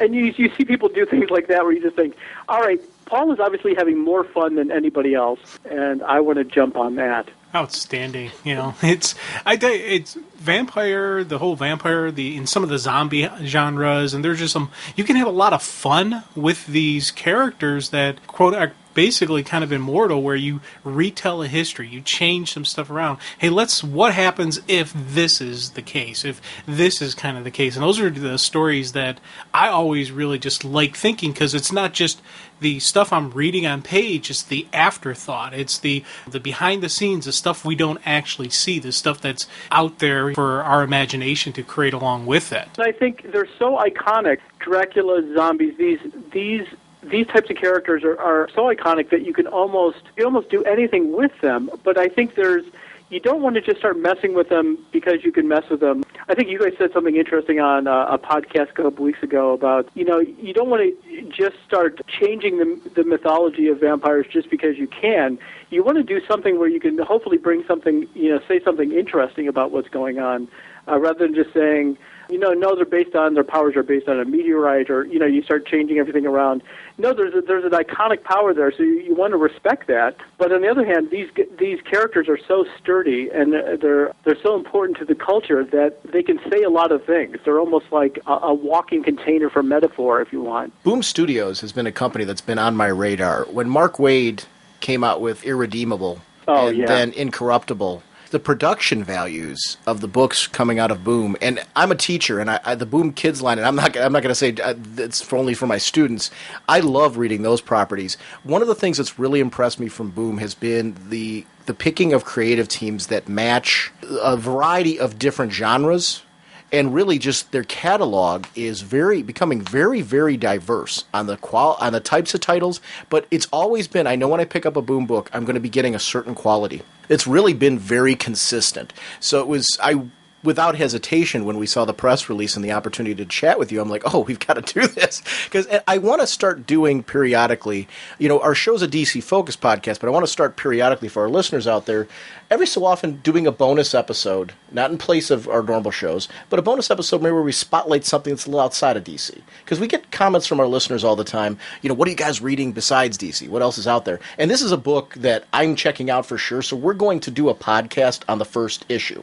Do a cover-to-cover, spoiler-filled exploration of the first issue. Great. So any of our listeners out there who are on the fence as far as whether to get this one, we're going to be talking about it on the show. And please call in with voicemails, emails, anything that you want to add to our discussion on this particular issue, because when it comes out, we're gonna do a cover-to-cover hit on this one. I'm excited for this because for me, it is something where I'm more like you, where you're talking about the casual exploration. And when you talk about history, I'm a big fan of historical pieces and how historical characters view modern-day society. So that hook for me just has me. And that's something that's, I'm just, this is a good one.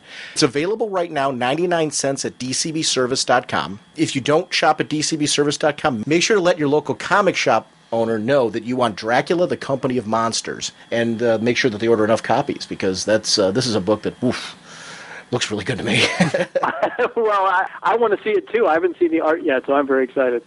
The cover artwork looks fantastic, but the interior artist, I've been reading Codebreakers. The artwork, it's Scott Godlewski, and if I'm pronouncing that right, I've only talked to him through email, so maybe maybe I'll apologize right now to Scott if I mispronounce his name. But the artwork, but Codebreakers looks great. Yeah, and I totally agree with you. That Codebreakers artwork is just amazingly cool. This book is just one, and you've got the covers from the Nocturnals art team. I'm like, whoa, it's a whole run right there. I think they just did a beautiful job. That variant B cover with Dracula in chains, I especially love. I think it captures the spirit too of like the king brought in as a prisoner, and they'll find he's not so easy. Well, guys like that, they tend to not like to be in prison, tend to not like to be in chains. It's a little thing that they got issues with. Yeah, small things like, okay, now, and the thing is, paybacks, can be a problem. I'm sure he's a very understanding guy. All they'd have to do is say, hey, we're really sorry about this. Our bad. The Boom Studios website is boom-studios.com. Your blog site is darylgregory.wordpress.com.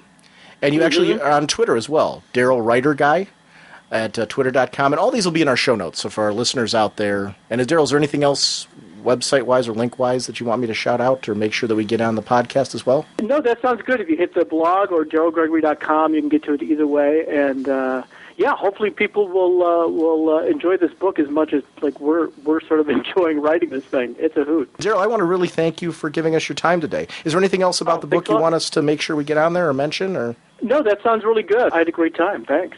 He is called Hawkman. His gauntlets possess awesome powers.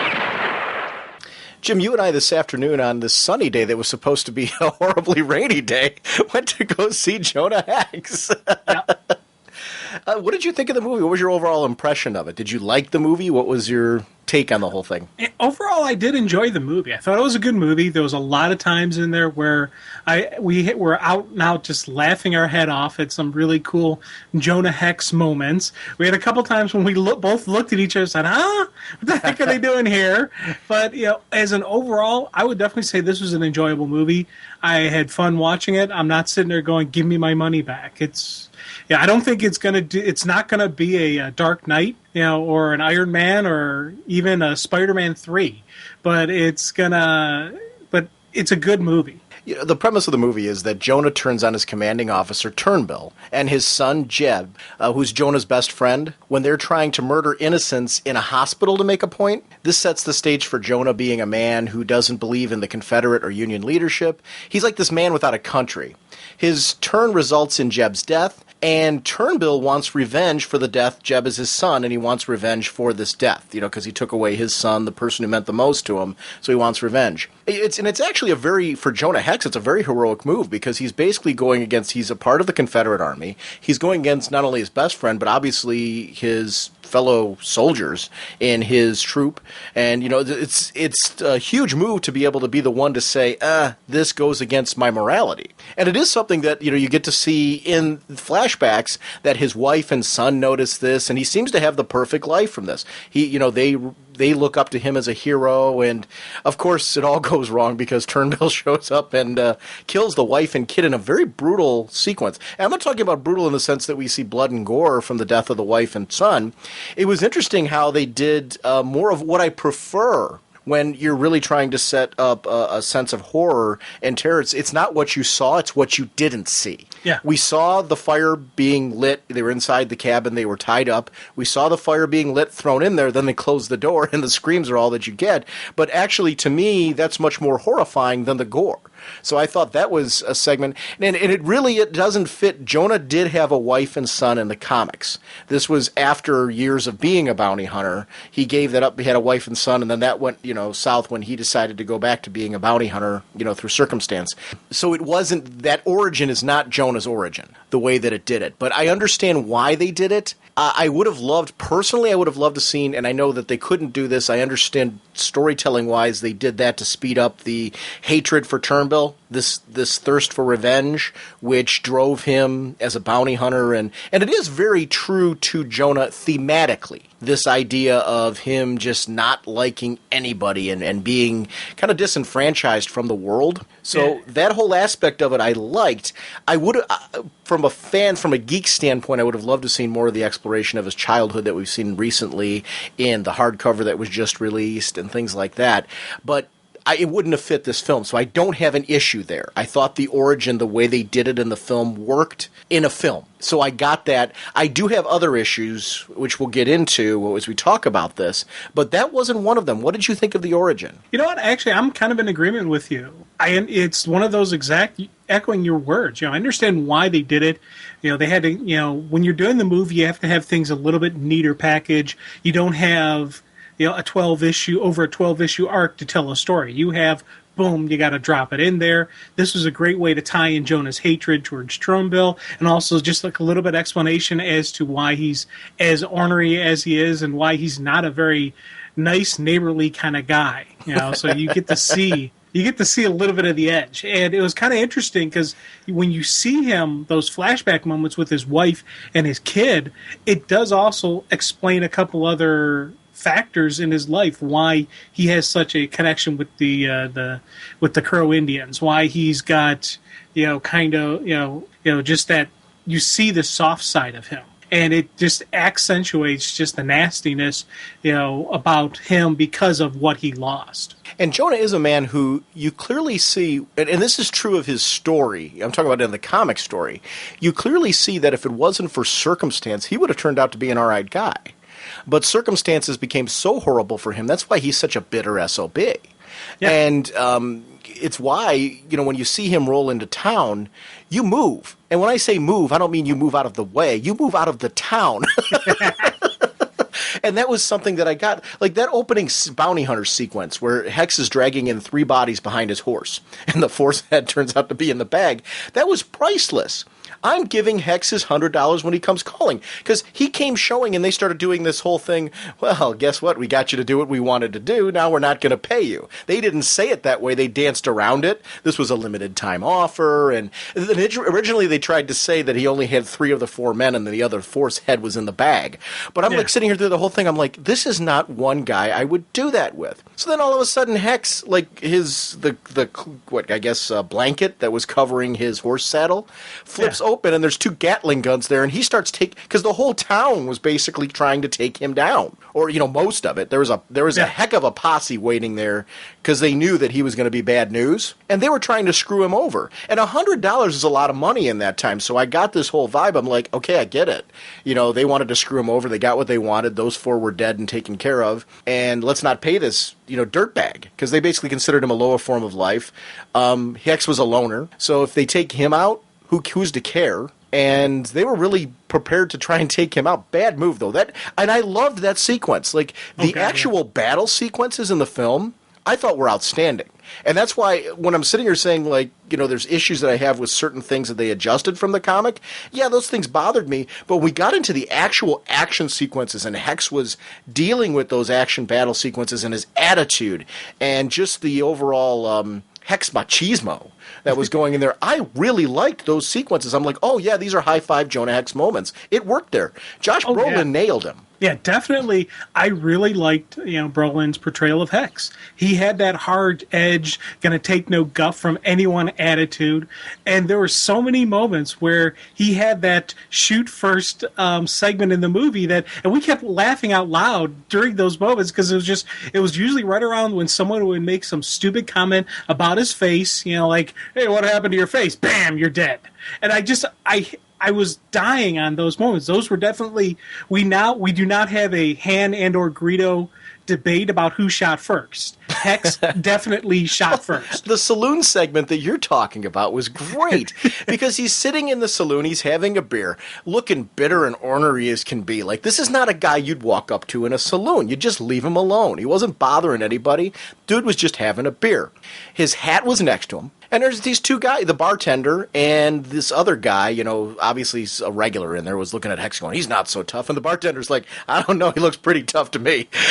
And this guy's like, well, I don't think he's so tough, and I'll go and prove it. He goes over and, like you said, talks about the scar. Hex pulls off the head. No, I'm sorry, he didn't pull off the head. He just shot him. Hex just shot him. The guy didn't even get a chance to finish. It was clear the guy was coming over in an aggressive way. It was clear the guy was coming over to pick a fight. I don't think the guy was coming over to shoot Hex. I think the guy was coming over to fight Hex and take him, because I didn't see any. Did you see any firearms on the guy? Yeah, the guy was probably armed. Okay, he was probably armed. In either way, Hex wasn't waiting around to see if this guy was going to punch, fight, verbalize, whatever. He shot the guy through a window, and that was that. And I love that he paid for the window. Yeah. He paid the bartender right away. It was pure attitude. And it was Hex's explanation for his whole little situation, which was great. Moments like that I loved with Hex. The big Turnbull as a villain. We've got to talk about John Malkovich, because to me, John Malkovich was a show stealer. Hex is important because if you've got a villain who you really believe is going to put Hex through the ringer, and Hex went through so much battle damage in this, it reminded me, we talked about Six Gun War. In Six Gun War, in that story, what was great about those 6 issues was you got to see Hex get beat up. And yet he kept coming. And when I say get beat up, to the point where you thought Hex was dead. And this movie had that, which is really important to me with Jonah Hex. Jonah's not like your Superman type of character where he's always going to win. He's going to lose a lot of battles along the way, and he's going to keep on coming. And when you don't expect him to keep coming. There were bits along the way where we started getting into this supernatural stuff, which it isn't alien. I looked into the Vertigo stuff, and I remembered reading that, you know, when we got into Two Gun Mojo and Riders of the Worms and such, and, you know, where it started getting into zombies and things like that. So the supernatural mixed in with Jonah Hex isn't alien, so I don't want to say it's totally not the comics. I don't remember, and I may be forgetting, I don't remember reading a Jonah Hex story where he was talking to the dead. And that was the part where you and I both kind of looked at us like, huh? What? Yeah. It didn't ruin the film for me, but I was like, I don't know that I really needed that, because I love the current series in the sense that while it can get a little out there, it is pretty rooted in reality. You know, in the sense that it doesn't, you know, it's obviously one man doing half the stuff that Jonah Hex does. It's a bit out there. But it does still feel realistic. There was a few bits in this where I'm like, I felt like they went a little too far. And the supernatural stuff was a great example of that for me in this one. I didn't feel it was necessary for this particular film. I didn't see how it benefited the story to have Jonah Hex talking to the dead. Yeah, it didn't need to be there, but it was funny because, you know, as I was, you know, thinking about it, just, you know, after watching the movie, because initially when it came out, I was like, and I was initially watching it, but think about some of those sequences. Some of them were actually pretty cool looking sequences in how he interacted with the dead, and there was some definite Jonah Hex moments when he was dealing with them, so I didn't think they needed to have it in there, but, you know, I'm not going to sit there and complain about it or say, oh, it ruined the movie, because they were good scenes, they just didn't need to be there. The one bit with Turnbull's lieutenant, I actually really liked that. We're talking one of the late sequences where he killed the guy for killing his wife, but then touched him to bring him back to life to, like, kill him again for his son. I mean, you know, and not really kill him again, but anytime you'd bring them back, if they were back too long, they would start to deteriorate because of being away from the ground. You know, that's the really, they would be burning alive. You know, and that moment, he was torturing the guy again for killing his son. I actually liked that bit because it was very fast, and it was established previously that this is what happened when he touched them. I liked the confrontation with Jeb, where he dug up Jeb and, you know, was talking to him. So I'm with you in the sense that while I didn't feel it was necessary, it didn't ruin the film for me in any way. So we're totally in sync there. You know who surprised me in this? Megan Fox. You know what? I was not surprised. I really dig, you know, her acting, and I'm not even just making a euphemism for how hot she looks when I say her acting. You know, some of the movies she's been in, some of her lesser known movies, you know, she's actually, I was like, you know, there's something there. She does have a quality, you know, kind of a, you know, she's kind of got a little X Factor in her acting style. She's not just a really hot-looking woman. There is something there beyond that, you know, and it's one of those things where I think if she were to she could probably pull off, like, character parts and or maybe something else that, I don't know, like, What have you kind of like Winona Ryder, some of those teen angst, but just those girls on, kind of off balance, off center. I think she could pull off those kind of parts as well. I got to admit, I've only seen her in Transformers. And I liked her in Transformers. I thought her in Transformers was great. Have you seen her in other roles other than that? Yeah. So, I mean, I can't... And to be honest, I couldn't even tell you the name of the movie. Okay. It was like probably one of her earlier bits, or maybe right after Transformers or something. It was just this smaller kind of, indie type film. Okay. And I saw it on, I think it was Independence Channel or something like that, or I saw it on cable. And I was like, wow, that's Megan Fox. Oh, cool. And it was just one of those things. I was like, that's kind of neat. And there's that other movie out that Jennifer's Body, which, not the greatest movie in the world, but it had some cool moments to it, and it had some really nice evil villain type moments from her. So, well, see, with her, I'll be honest with you, as she kicked off into there, she was believable in the role. The bit where they had that cool reveal that she's Tallulah Black on this one.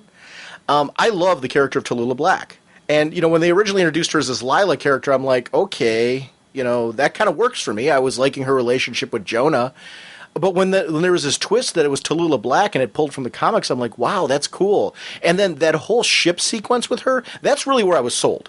Once the ship sequence kicked in, it kind of like, it was a flow of being tentative to, I'm like, okay, I'm getting her now. I understand the character. Knowing that she was Tallulah Black all along, and there was that swerve there, kind of took everything from before and added something to me. I was honestly thinking to myself, like, I wish they could have explored more with the character, knowing that she was Tallulah Black.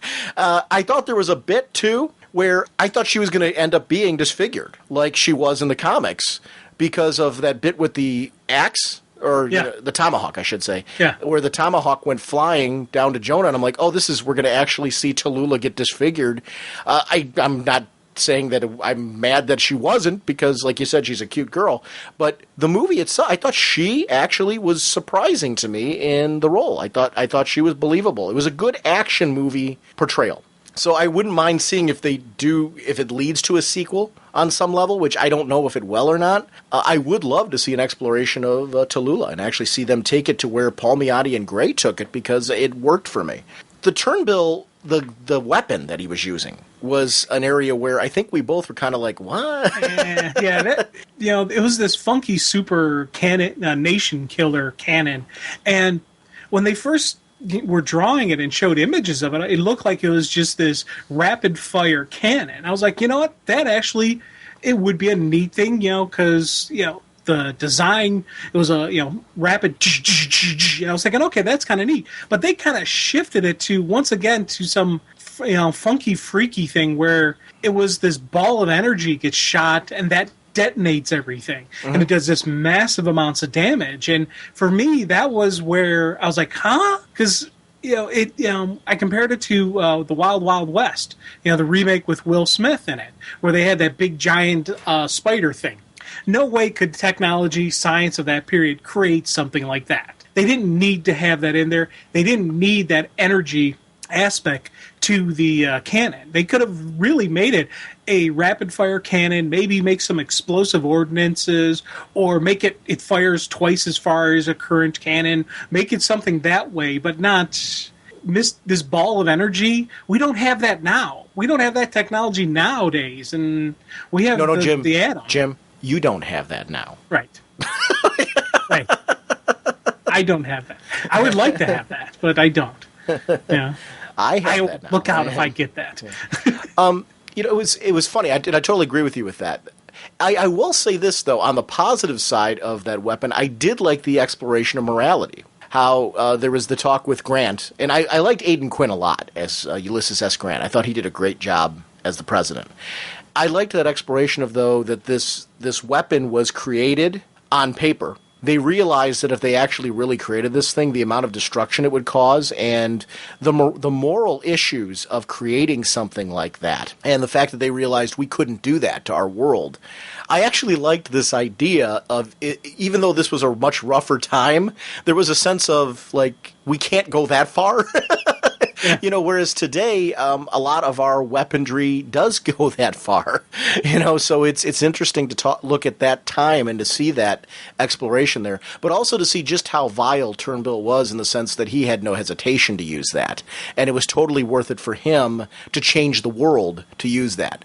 I'm with you. I thought the weapon was too far. I would have loved to have seen like this massive gun battle in a town, or, in a fortress or something like that. That fortress that they had in there, actually. I would have loved to have seen maybe when Turnbull went to, after Hex discovered that place, for them to go to another location maybe that was more fortified and to have just this amazingly huge battle on some level. And with Tallulah maybe more involved there. And, just to kind of see Hex going against the odds in that fashion.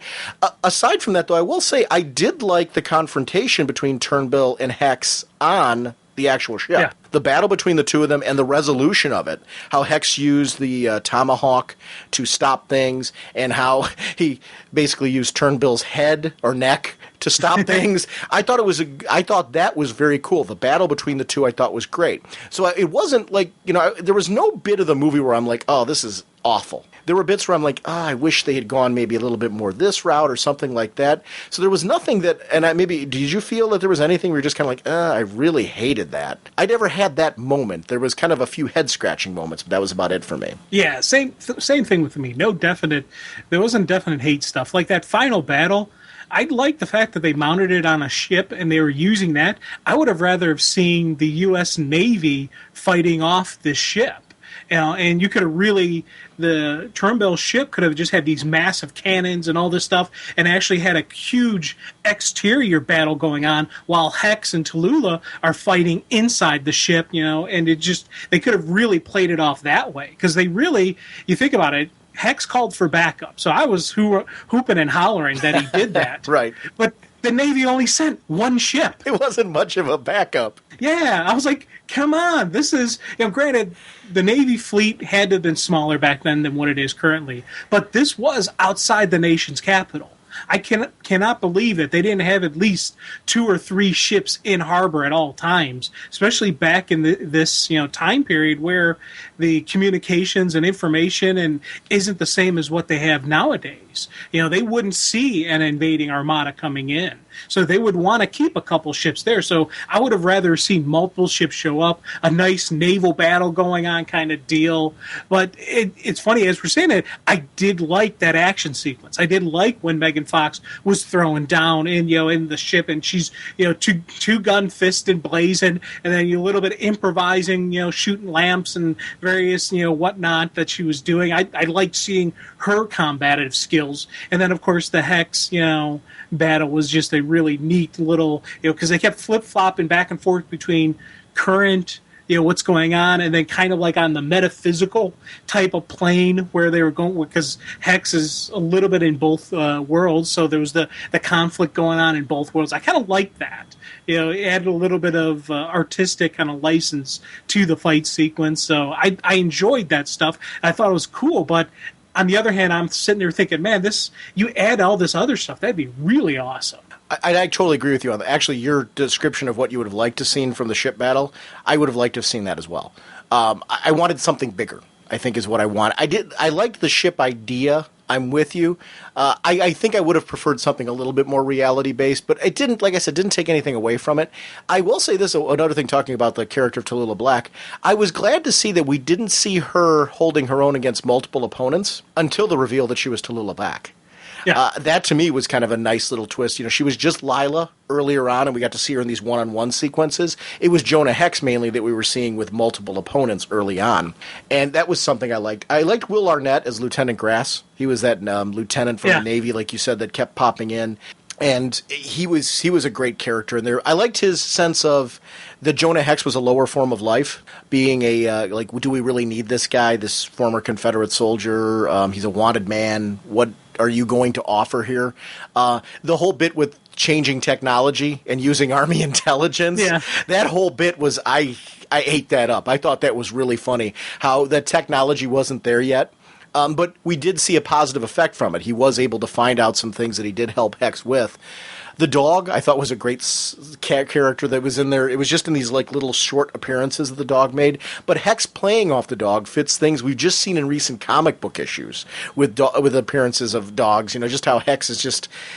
He doesn't like want to deal with them at all, but yet there is that kind of man's best friend not acknowledgement that you get from Hex.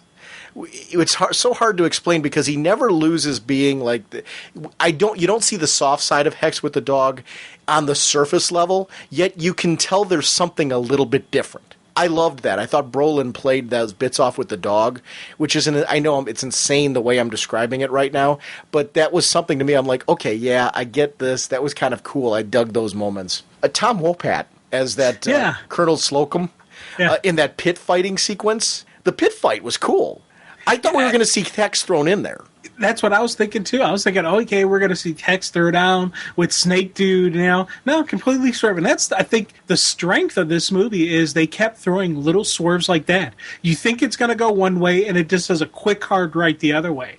And, especially in the action sequences, you would think, okay, it's going to be a lot of this, kind of like the Jackie Chan fight style, multiple moving around, multiple guns blazing. It's boom, boom, boom, done. Like, he just took out an entire town. How did he do that? That was something I digged about seeing, the fighting, the orientation behind the fight sequencing. The reveal that Turnbull was alive during that whole train sequence, with it being mirrored by, discussions Grant was having and the troops were having and stuff like that, with that whole train sequence going on, and just seeing how he sacrificed 2 of his men. Yeah. And he was referred to as a terrorista. Yep. So, we got to see this as an early form of a terrorist. And I love that, Turnbull just had that role in this. I thought that was a really cool sequence of events. So there was a lot that I liked in this film. If I had to letter rate it, I would say it was a B. I was leaning for a while there at saying like B minus, but to me, I feel like if I'm saying that, I'm really, a lot of times when we say like a movie's a C film, I think average nowadays is kind of like people, go in an uproar like, oh, you're really nailing this film. I'm not. I enjoyed this. Like, I will see it again. It was, I'll probably not see it again in the theater. I'll probably either rent it on the DVD, or if there's enough extra features and things like that, I might buy the DVD. It's one of those films that I definitely will want to see and view again. So that to me is a sign that the film was pretty darn good. I agree with your sentiments, though, that it isn't a Dark Knight. Amen.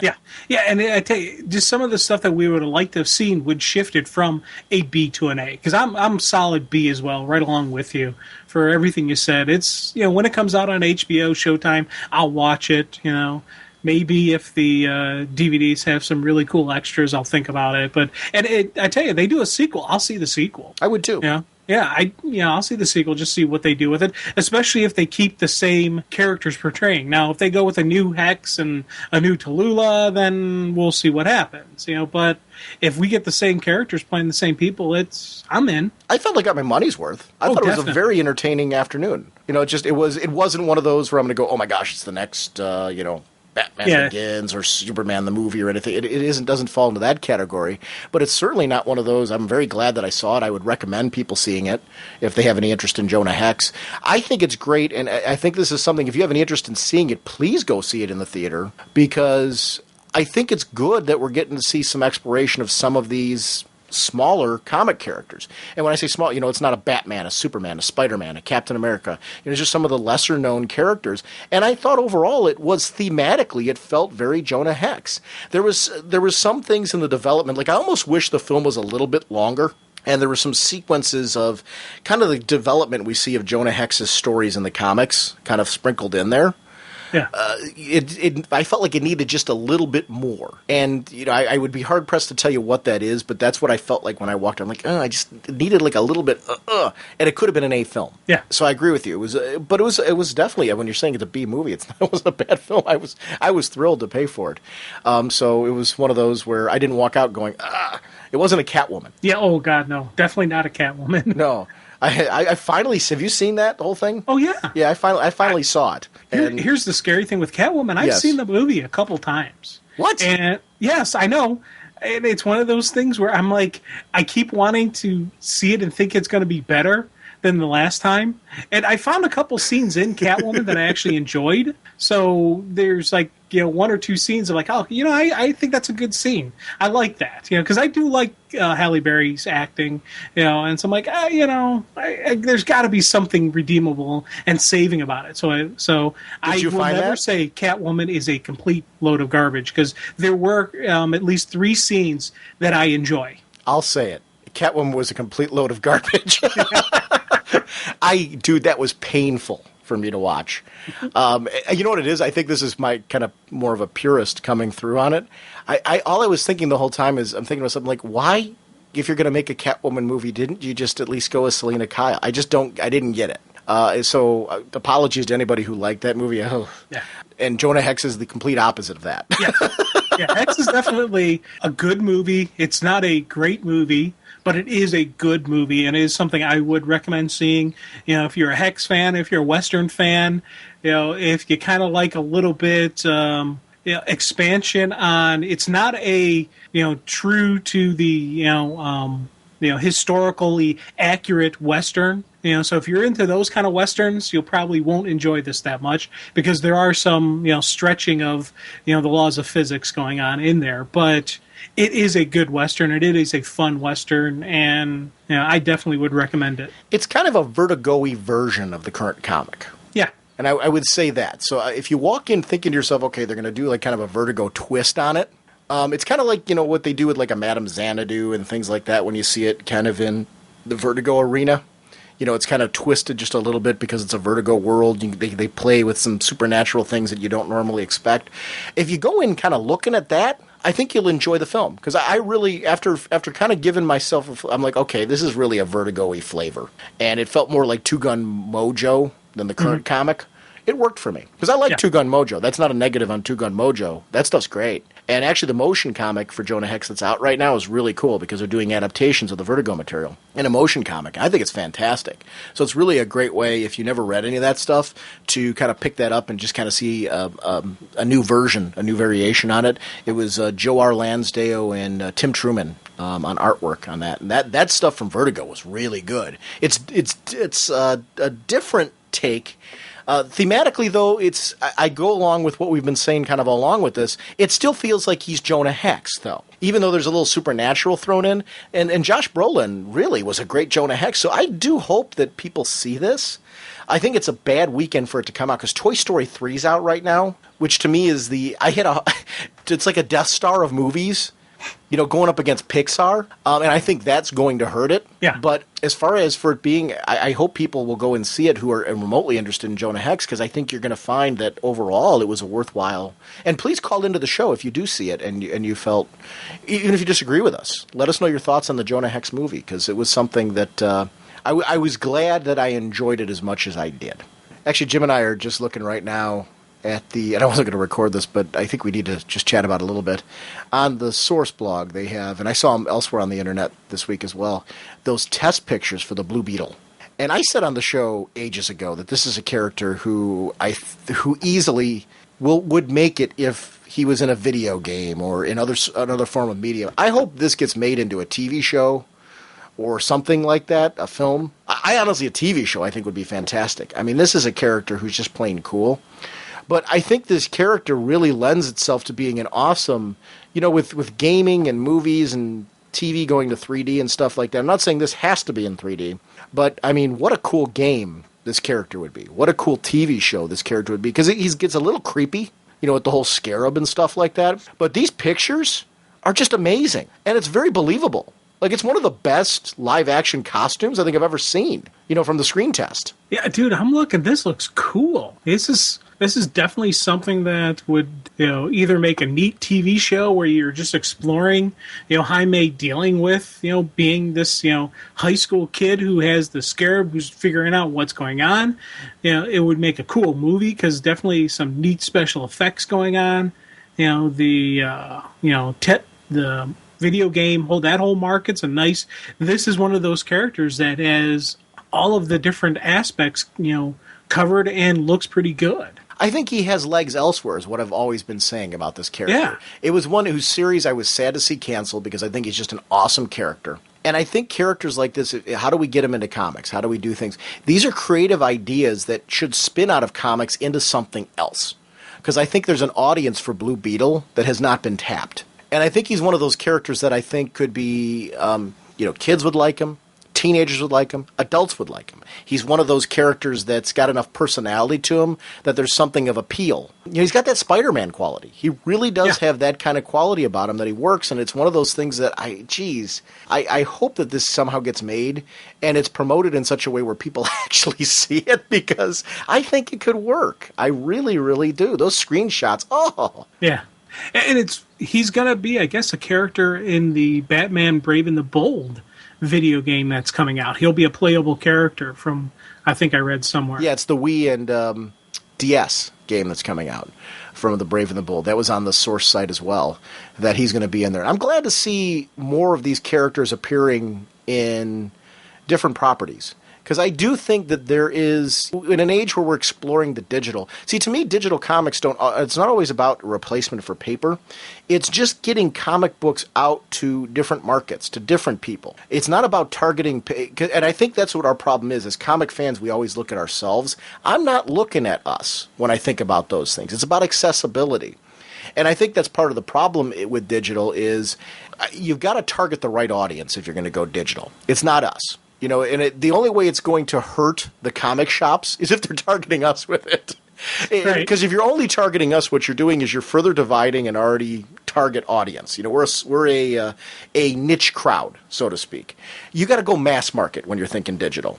You go outside of us. You target websites that you won't traditionally find comic fans. You throw out, and link to those type of things. When you're syncing to those devices like your iPads and things like that, you shouldn't be targeting this audience. We're not that audience. Those of us that are interested in the digital are going to find that on our own because we're already interested. But the people that you want are the ones that don't know. You want to target them and bring them into comics in a new way.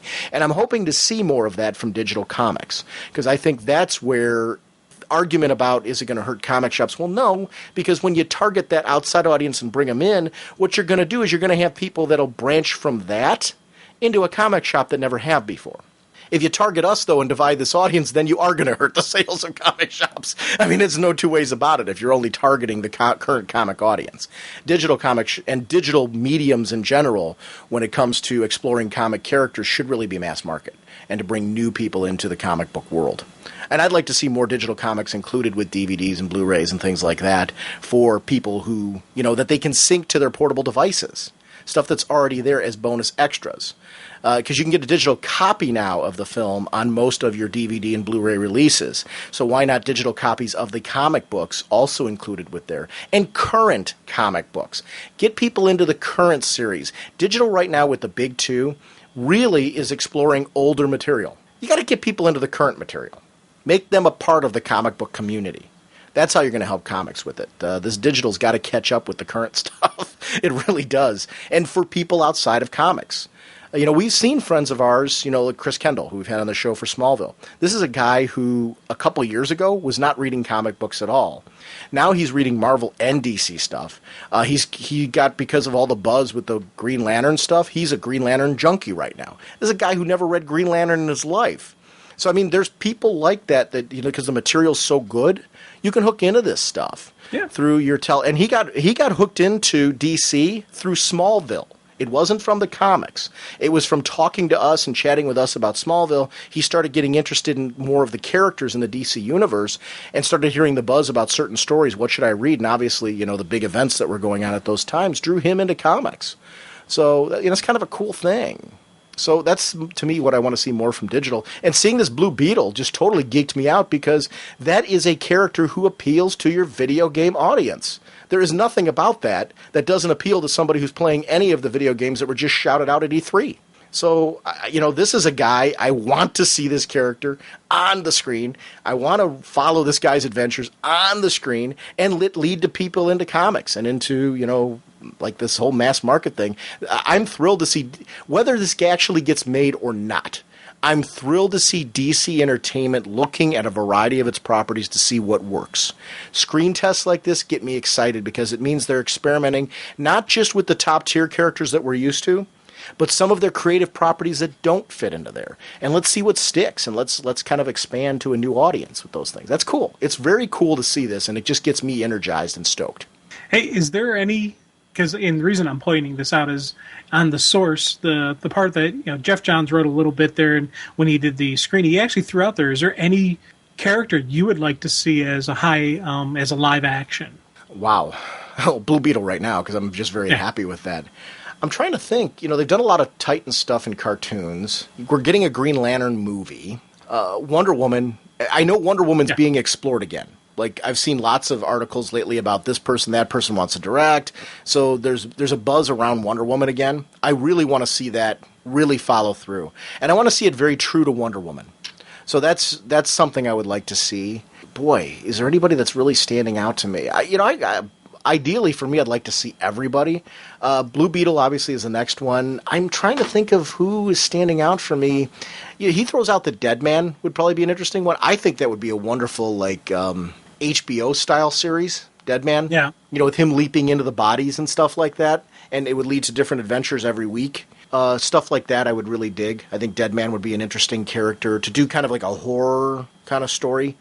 Staying true to the Dead Man character, though. I'd love to see that. I wish I could get a television universe going where... I'm not saying that every show would have to cross over, but they were on networks in such a way where they could do like what Buffy and Angel were able to do every so often, where there'd be like a little nod to those series kind of coexisting. I'd like to see that with a couple of DC shows going on, because that would be more of a geek out for me, is to see some of these things interconnected. I think that's kind of what I'm longing for, is some interconnectivity. But I don't know, character. Is there somebody sticking out to you that you'd like to see? See, I'm shocked you didn't throw out Hawkman immediately. I think because I've seen him on Smallville. I'm looking for somebody who I haven't seen yet, I guess is what I was kind of looking for from that. Okay. Would I love to see a Hawkman TV show? We talked about that before. I think the action-adventure pulp aspect of Hawkman dealing with, Indiana Jones-style adventures. The Mummy style. Oh, yeah, and that type of stuff. But also not throwing out his space cop aspect as well. You could do a lot with Hawkman. But I think if you kept him totally Earth-based, it would work. I think if you threw in the space aspect, it would work as well. I think I would keep him Earth-based at first. And then, as you go through his... previous lives, it offers the option to go to space later if the show takes off. But to me, I've always liked, the kind of reincarnated, Earth-based, archaeologist aspect of him. I'd like to see that kind of thing. So yeah, I'd definitely like to see Hawkman. I guess I kind of took that as we've already seen guaranteed, him. Given. I'd love to see Green Arrow go to series. Yeah. To me, I thought Green Arrow is a character or a movie. And really, we're going to talk about longbow hunters. And when you come back from your vacation at some point, we're going to have Peter Rios is going to join us from Comic Geek Speak, and we're going to talk about longbow hunters. I'd love to see something like that done on the big screen. A longbow, really just a deep Green Arrow only exploration. I think he's a character that would work on the big screen or on TV. I'd love to have his adventures every week. Would you? See, that was a funny thing. Talking about Green Arrow, do you want to see the Smallville Green Arrow continue on, or would you like to see a new series booted with a brand new kind of totally Green Arrow focused series? What would you like to see? See, it all depends on what medium are we talking. If we get just a movie franchise getting launched, part of me would like to see them just do Green Arrow, do something different. If they're going to go on with a continuation of a TV show, I would say, let's continue with the Smallville universe, but just not have it be, about Clark Kent or Lois. Have it be about Green Arrow and continue on in that same genre. It'd be a very cool show to going back into kind of like the horror sci-fi genre would be, but keeping it very gritty and street-based. Tattooed Man. I would love a series with Tattooed Man. With all those different tattoos, the different, you could really add... it's kind of like how in Smallville we've been exploring Clark adding his powers on gradually. Tattooed Man, gradually learning about the different tattoos, but not keep him like a hero, keep him kind of that gray area. Yeah. Bringing in the family aspect, though, that this is a family man who's trying to make it in a world that makes it very hard to make moral decisions and choices. I think that would be incredibly interesting and compelling. Yeah, I would always like to see Gotham Central. Yeah. A TV show about the Gotham PD. And you'd have to occasionally have flashes where Batman's in it or any of the other Gotham-based heroes, but have it mostly be about, Jim Gordon and his unit, and just have it be a cop show, but it's a cop show that takes place in the DC universe, in the city of Gotham. I think that would be a neat show to watch. Batman is a background character. Yeah. Where you will see him on the show occasionally, but it's very much in the background, very much in the distance, very much after the fact. Firestorm, I think, would be a very cool show. I would love to see Firestorm come to either television or film. I don't know which. I think in a lot of these properties, it depends on the premise that's written up. I think Firestorm would be a very cool character to read about, though. Yeah, he could actually. That would be another one of those coming of age kind of growing and a young person who has these powers trying to figure out how to use them, what's best to use them. Plus, you have the regular activities that he's got to deal with, kind of story being told. That'd be a one that I would be surprised, but I would enjoy it. It'd be like, oh, really? Wow, oh, cool. Static, Static Shock or Static or whatever his technical name. I thought that was a great cartoon that I really enjoyed, just the human aspect of him and him dealing with these powers. And he's one that I thought would make a good TV show as well. A live action show, because it's not just about him, the special effects. It is about him and his family and him and his friends and just the way he, what he's got to deal with every day. The Flash movie I'm excited about. I know that's in the works. So that's kind of I'm kind of shying. That's why I didn't say Wonder Woman earlier on, but then I jumped to it after we were talking about it, because those things are in development and talks. But again, we should shout them out. I'm excited. I want a Wonder Woman film. I am excited for that. Big time. I want a Flash film. I'm excited for that. But characters like Firestorm, we didn't really talk much about Firestorm. Would you like to see Firestorm on the screen, or is that something you're not as interested in? Or it's one of those things where I wouldn't sit there and say I'm really excited about it, but I would see it, and I can imagine that thing would probably make me go, wow, that was really cool. Because anytime he's involved in it, I'm not like, oh, all right, Firestorm, yeah. And then I read the story, I'm like, wow, this is a cool character. And I'm like, and you'd think after doing that a couple times, I would log it in my head that Firestorm is a cool character, especially if he's handled correctly. There's a lot that I enjoy about him. But for some reason, I skip over him, and he's not at the forefront of my thought for a lot of times. But every time I've read a good story with him, I'm like, oh, that's cool. You know what? I'm going to go back to something. We've seen him a lot. We got a Young Justice cartoon coming up. We've had a Teen Titans cartoon. I would love to see a Teen Titans live action show, but not for the young ones. I'd like to see them keep the cartoons in their places, but kind of like how we've got the Brave and the Bold, which is more of an all ages Batman approach compared to the movies.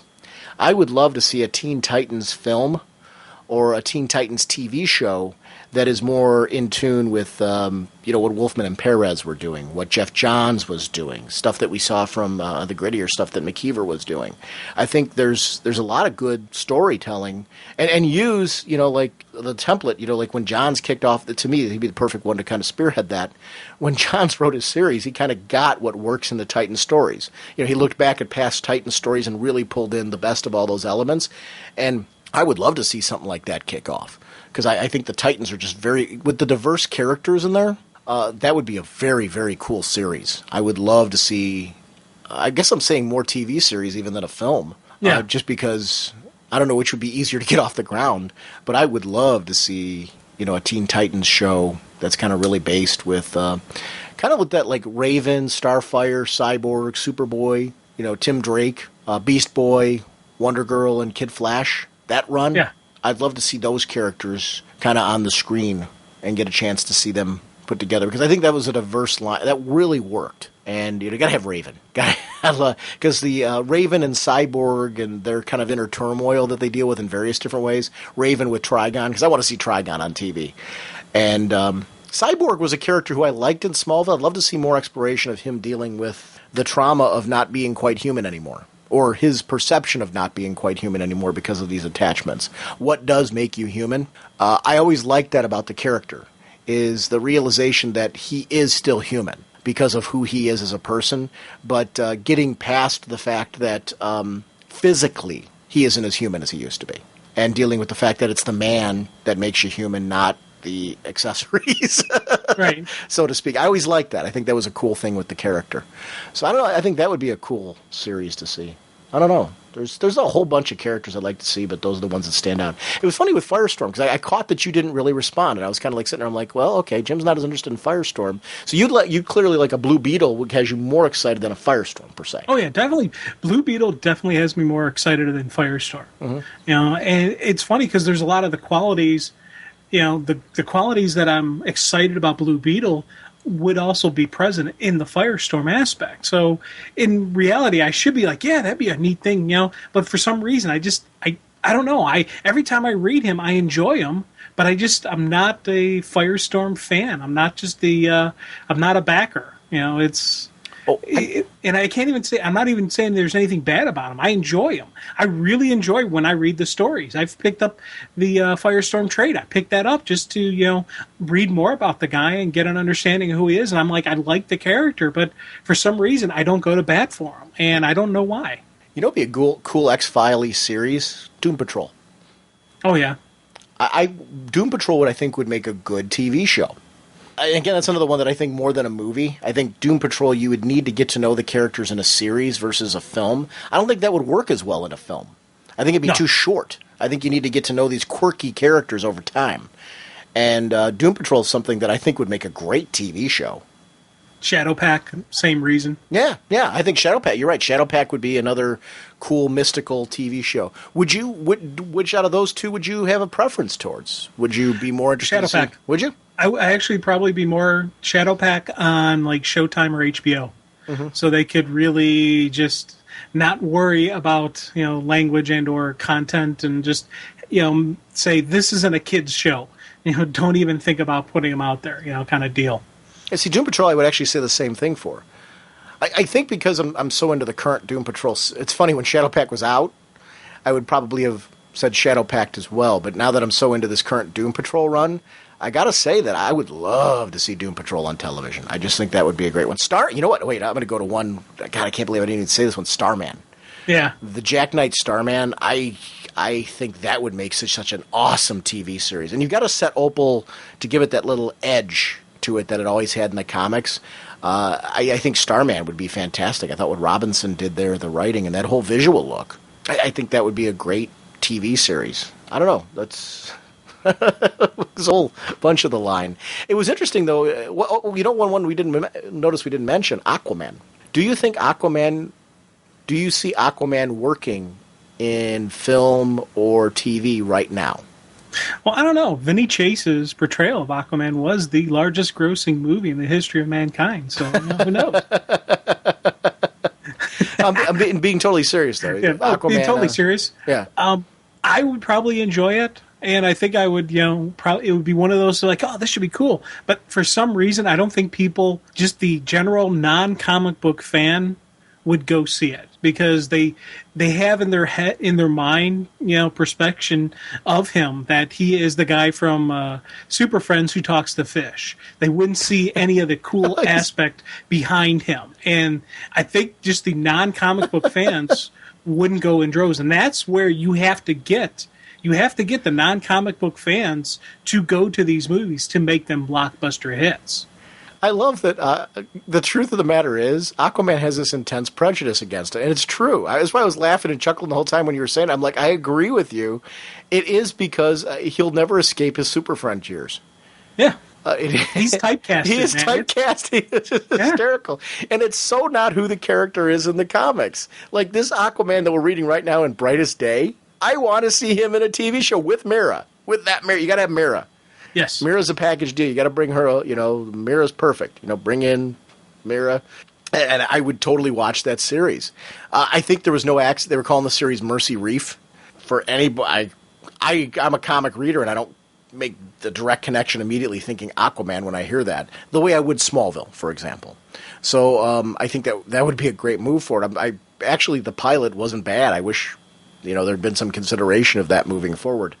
But I don't know. You know, he's one that I would love to see it. I think the chances. I think we're going to get Firestorm before we get Aquaman. Yeah. And I love Firestorm. That's not a knock on. I love the character.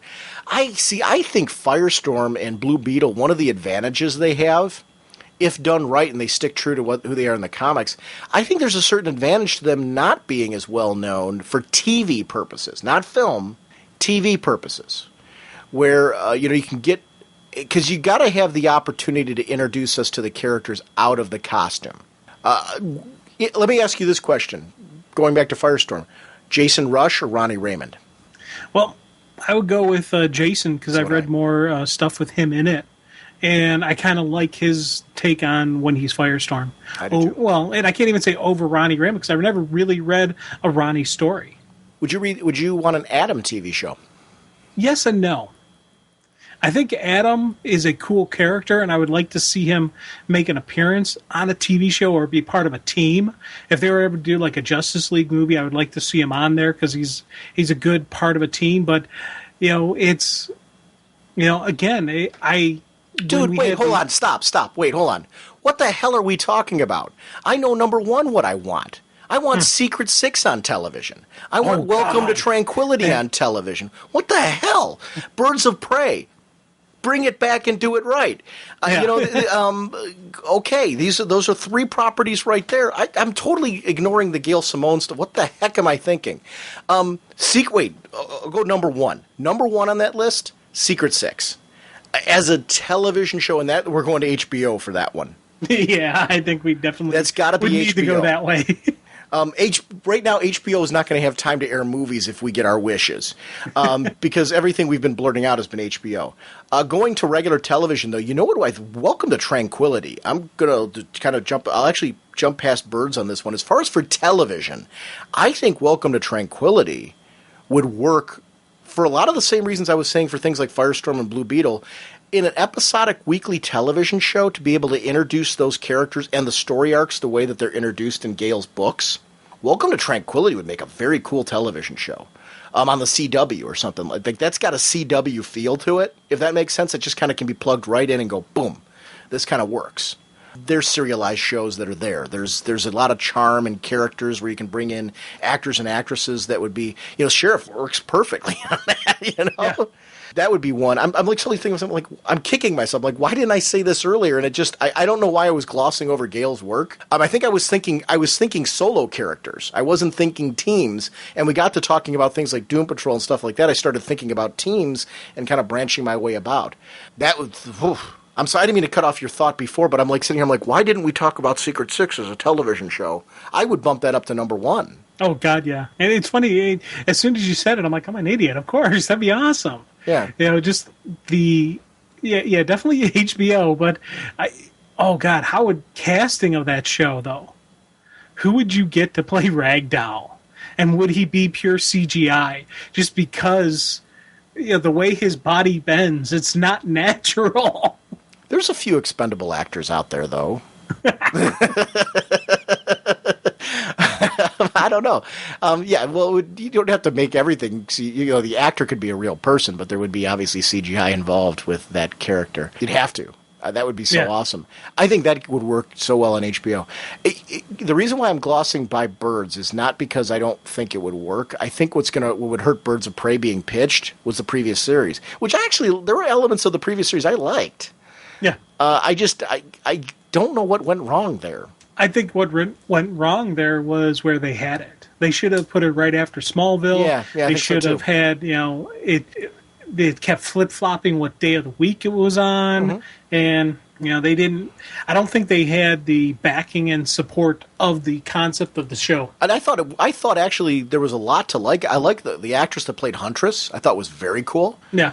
I thought the show, and the fact that it played off of Batman's daughter and all that, I thought the show was good. The actress who played Oracle, I thought did a great job. So, there was a lot to like there. I would have loved to have seen that get another season, to get a chance to really kind of develop in the direction that I think it was heading in. Because that was interesting. I think that one, though, because of the fact that it already has been tried and didn't work, I think we don't stand much of a chance of getting a new Birds of Prey right now. The other problem that Birds will have is the background stories of the characters would they be able to get it introduced and get it out there fast enough so it doesn't throw off the development of the story? Like, for example, the stuff behind with Oracle, who she is, what she was, everything that's happened to her to get her to the place where she is Oracle. With Black Canary, everything that's happened to her to get her to that place where she's Black Canary, and just Huntress as well. Just there's 3 very long stories to be told. Do you need for the to read 3 main characters? Hold on though. Let's, with all due respect, picking up the first issue of the current Birds of Prey series, do you need all that? No. Or can that be developed over time? I would have no hesitation of handing Birds of Prey 1 and 2 to anybody and saying, read this. You don't need any background. I think that stuff is gradually introduced throughout the story. I think that works better. I think part of the problem, actually, what you said, and you might disagree with me on this, and please feel free to say if you do. I think what you said is part of the problem of what they do sometimes. I think they get too worried about introducing the backstory, and they over inundate the audience with it, and it becomes overwhelming, and you lose good storytelling in there. I think, to me, when it's like the great comic, you've got to have the right balance of introducing backstory and giving you action and giving you drama and giving you a compelling villain and stories in order for it to work. So I think the trick is doing what you said and introducing who these characters are and getting us in their heads and who they are without losing an element that keeps you coming back each week. And I think you have to be very careful. I think I think that's part of the problems with comic films right now is every comic film feels you have to do an origin in the film. Television shows, like, you have to start with an origin right away. You don't always. Sometimes, like, not every TV show you watch, goes into the backstory of the characters right from the get-go. Sometimes you learn the backstory gradually along the way. You're dumped right into where the character's at now, and you gradually learn their MO, what their backstory is, what broke them down, what brought them up throughout the series. And I think that's something that works on a television series a lot more than a film. And to me, I don't think that you need to do that with a Birds of Prey series. You just need to tell a good story right out of the starting gate and maybe explore one of the characters through that story. Like do a 6-episode arc where maybe we get to learn a little bit about Barbara Gordon in the arc, if that makes sense. Oh, yeah. And to be honest, that's how I would want to see. I enjoy TVs and, movies like that where you're playing kind of a catch-up to it. My comments were more about what is the typical formula, what we get out of TV shows, what we get out of movies. And that is part of the issue with telling a team story, that they have these big problems with the people who are making the movies don't think that the everyday average TV watcher or movie watcher will be able to follow the story if they don't know everything about the character. If they don't know the backstory, they don't know the build up to it. It's the reason why it's taking so long to create the Avengers movie. Mm-hmm. We're getting all of these other separate stories, and all of these characters are going to be in the Avengers movie. Now, it is a nice build up to it, so and it's picking up some steam, getting some attention, for this movie that's going to come out, but it's something they had to do to build up. It's why I don't think we'll really ever see a Justice League movie unless they start building these individual characters and getting doing that, people knowing who they are. What do you think? I think that's what the Green Lantern movie is all about, what a Flash movie is all about, why they're looking at a Wonder Woman movie. Yeah. You know what, though? I'm going to disagree about one thing. I want to go back to, let's go to an animated series that's been on for, ever. You and I remember when... And I'm not saying that anybody else does. I'm not trying to... We're ancient. We remember this. But remember the first season of Simpsons? Who was the character you knew everything about? First season of Simpsons. Who was the focal character the first season Bart was this focal character. Right. Did you know... Homer now is, to me, a lot more of the starring character in The Simpsons. It seems to be Homer's more of a lot of the mayhem. Homer seems to be more of the focal point. It was not like that the first season. He was a supporting character to Bart. It was all about Bart. Gradually, as the series continued on, the focus shifted to other characters. We know the whole family now in a way that we didn't the first season of that show. That whole first season, all the merchandise, 90% of it, at least, revolved around Bart. All the sayings that people were saying revolved around Bart. Things like "doh" and stuff like that we're used to with Homer didn't come till much later. As far as him being like that focal character where you really were... You heard stuff like that on the show, but it wasn't like Homer wasn't a focal point until much later. I think the comic properties where you're dealing with teams, you need to look at The Simpsons as kind of a template of this is how you do it. You pick one to say this is going to be the focal point. You got to make the other characters cool and bring them in as characters that you can develop down the line, but you got to pick one and just kind of focus on that, or two maybe, and make them the focal point, and the other ones are ones we're going to get to eventually if it continues on. I don't think there needs to be all this pressure of do we have to have everybody know everything about all 50 characters? No, we really don't. The Simpsons is a great example of what works.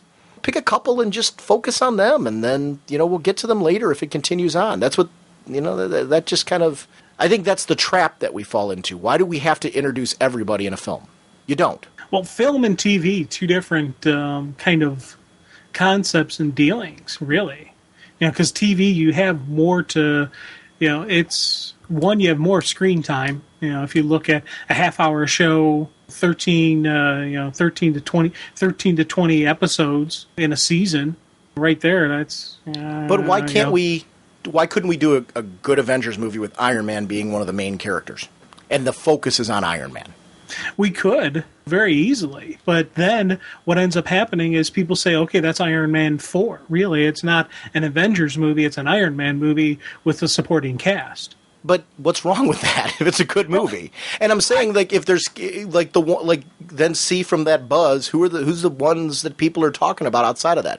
Who do we focus on the next film? Yeah, I don't see anything wrong with anything you're saying. I'm in agreement with you. I'm just telling you how I think that the powers that be that make these movies and make the decisions are looking at life and looking at things.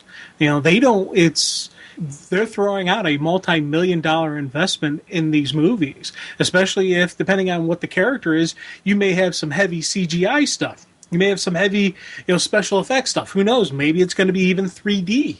So these are all, ka-ching, ka-ching, ka-ching. Why don't we call it then, going off of what you're saying, why don't you call it Iron Man 4, The Avengers, Superman 4, The Justice League? I guess that's what I'm saying. Why don't we use the characters that are already successful and say, okay, we're going to make this the headline character. Introduce them then. If there's enough interest, if the film does well, let's do another Justice League movie. Introduce the characters in that film. Make it a Superman. That actually would be a really cool movie. As soon as you said Iron Man, and even just saying the words Iron Man 4, The Avengers, or Superman 4, The Justice League, that would be something I would be really excited to see. If that just popped up as a advertisement, I would be like, oh yes, this is going to be cool. And even I think that would even get attention of non-fans, just because they're like, yeah, the Justice League, I think I know, that's his group. Oh, okay, cool. But Iron Man's already. My point is, Iron Man's already successful. Already established. Yeah. So, and that's I'm using the Marvel characters as an example, just because the Iron Man movie is the last one, the last big superhero movie that I saw. So going off of that, use that franchise to introduce the Avengers. Same thing with Green Lantern. Okay, let's look at Green Lantern going forward. Green Lantern is. I just read that they greenlighted Green Lantern 2. If I've read that correctly, that they're already got so much faith in this that they're already greenlighting the sequel. So going on with that, if you're going to do a Justice League movie, maybe Green Lantern 3 is the Justice League kickoff. Make that a film where you start introducing the Justice League characters. Bring them in. Why not do it in a Green Lantern movie? And make Green Lantern the focal point, or whatever character. I'm using Green Lantern as an example. It doesn't have to be that character. Introduce one of the franchise. You don't have to introduce. My point is, we don't have to have every character in a film. Why does the audience have to know everybody? If you've got a hook already, tie it into that franchise and just go with it. The Batman movie franchise right now, we got, Christopher Nolan's going to do the next one.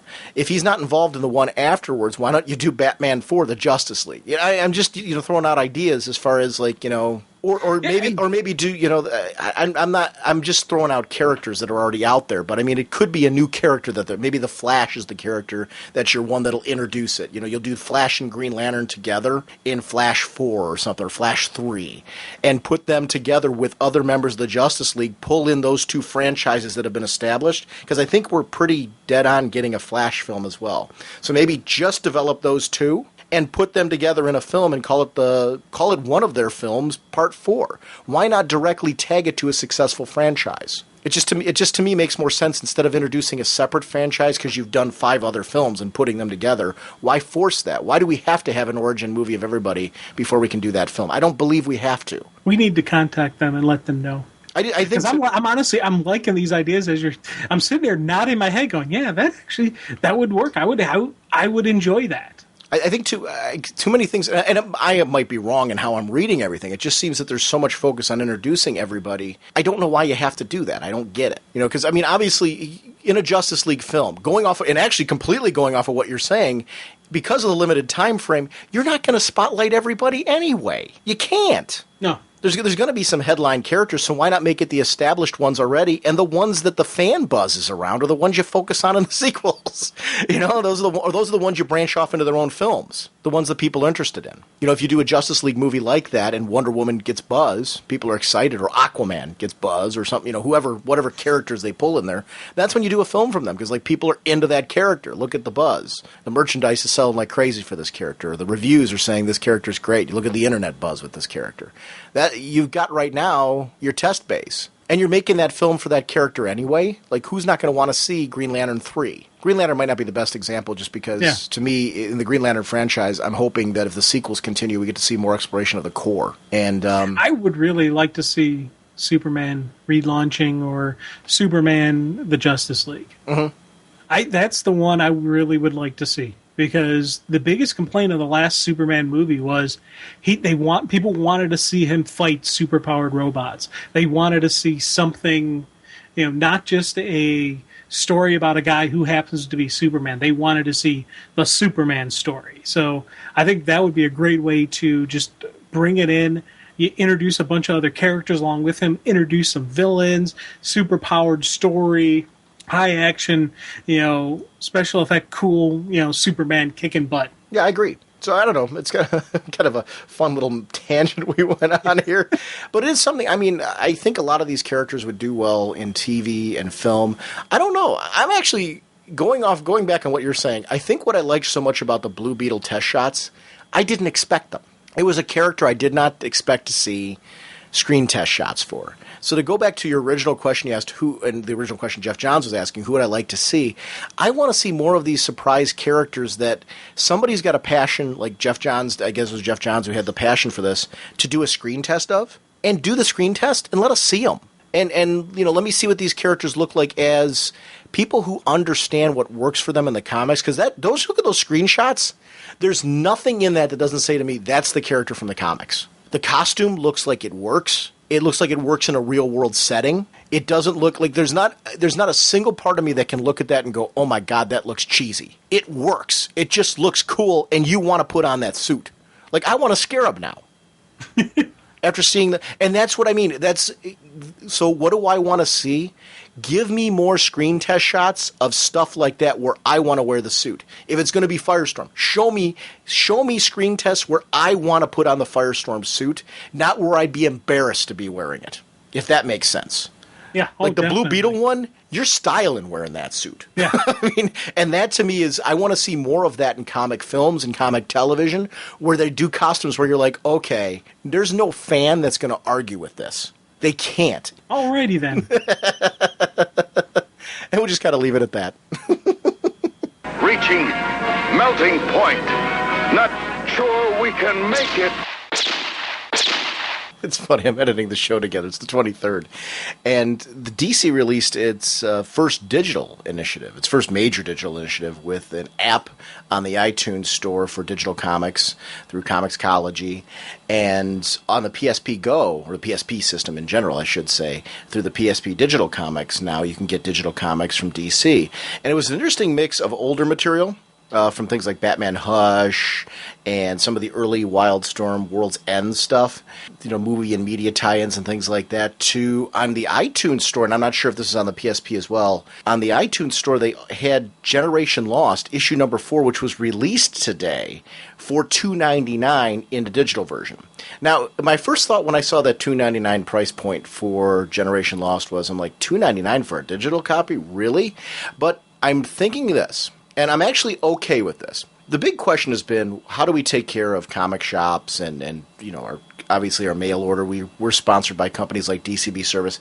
How do we approach a digital initiative where we release digital issues at the same time, if we're going to experiment with that, and yet still support those retailers? Now, what it looks like, and if my assumptions are correct here, that $2.99 price point, the only issue I saw for $2.99 on there was that Generation Lost, which is released today on the same day that you can get the paper copy. So it's the same price as the paper copy. I'm okay with that as long as after a certain sell-by date, it drops down to that $1.99 price point. And then the way I think that it should work, and I'm hoping that we go down this route, is then older material beyond that will eventually get to the point where it hits that 99-cent price point for, something that's an excessively amount old.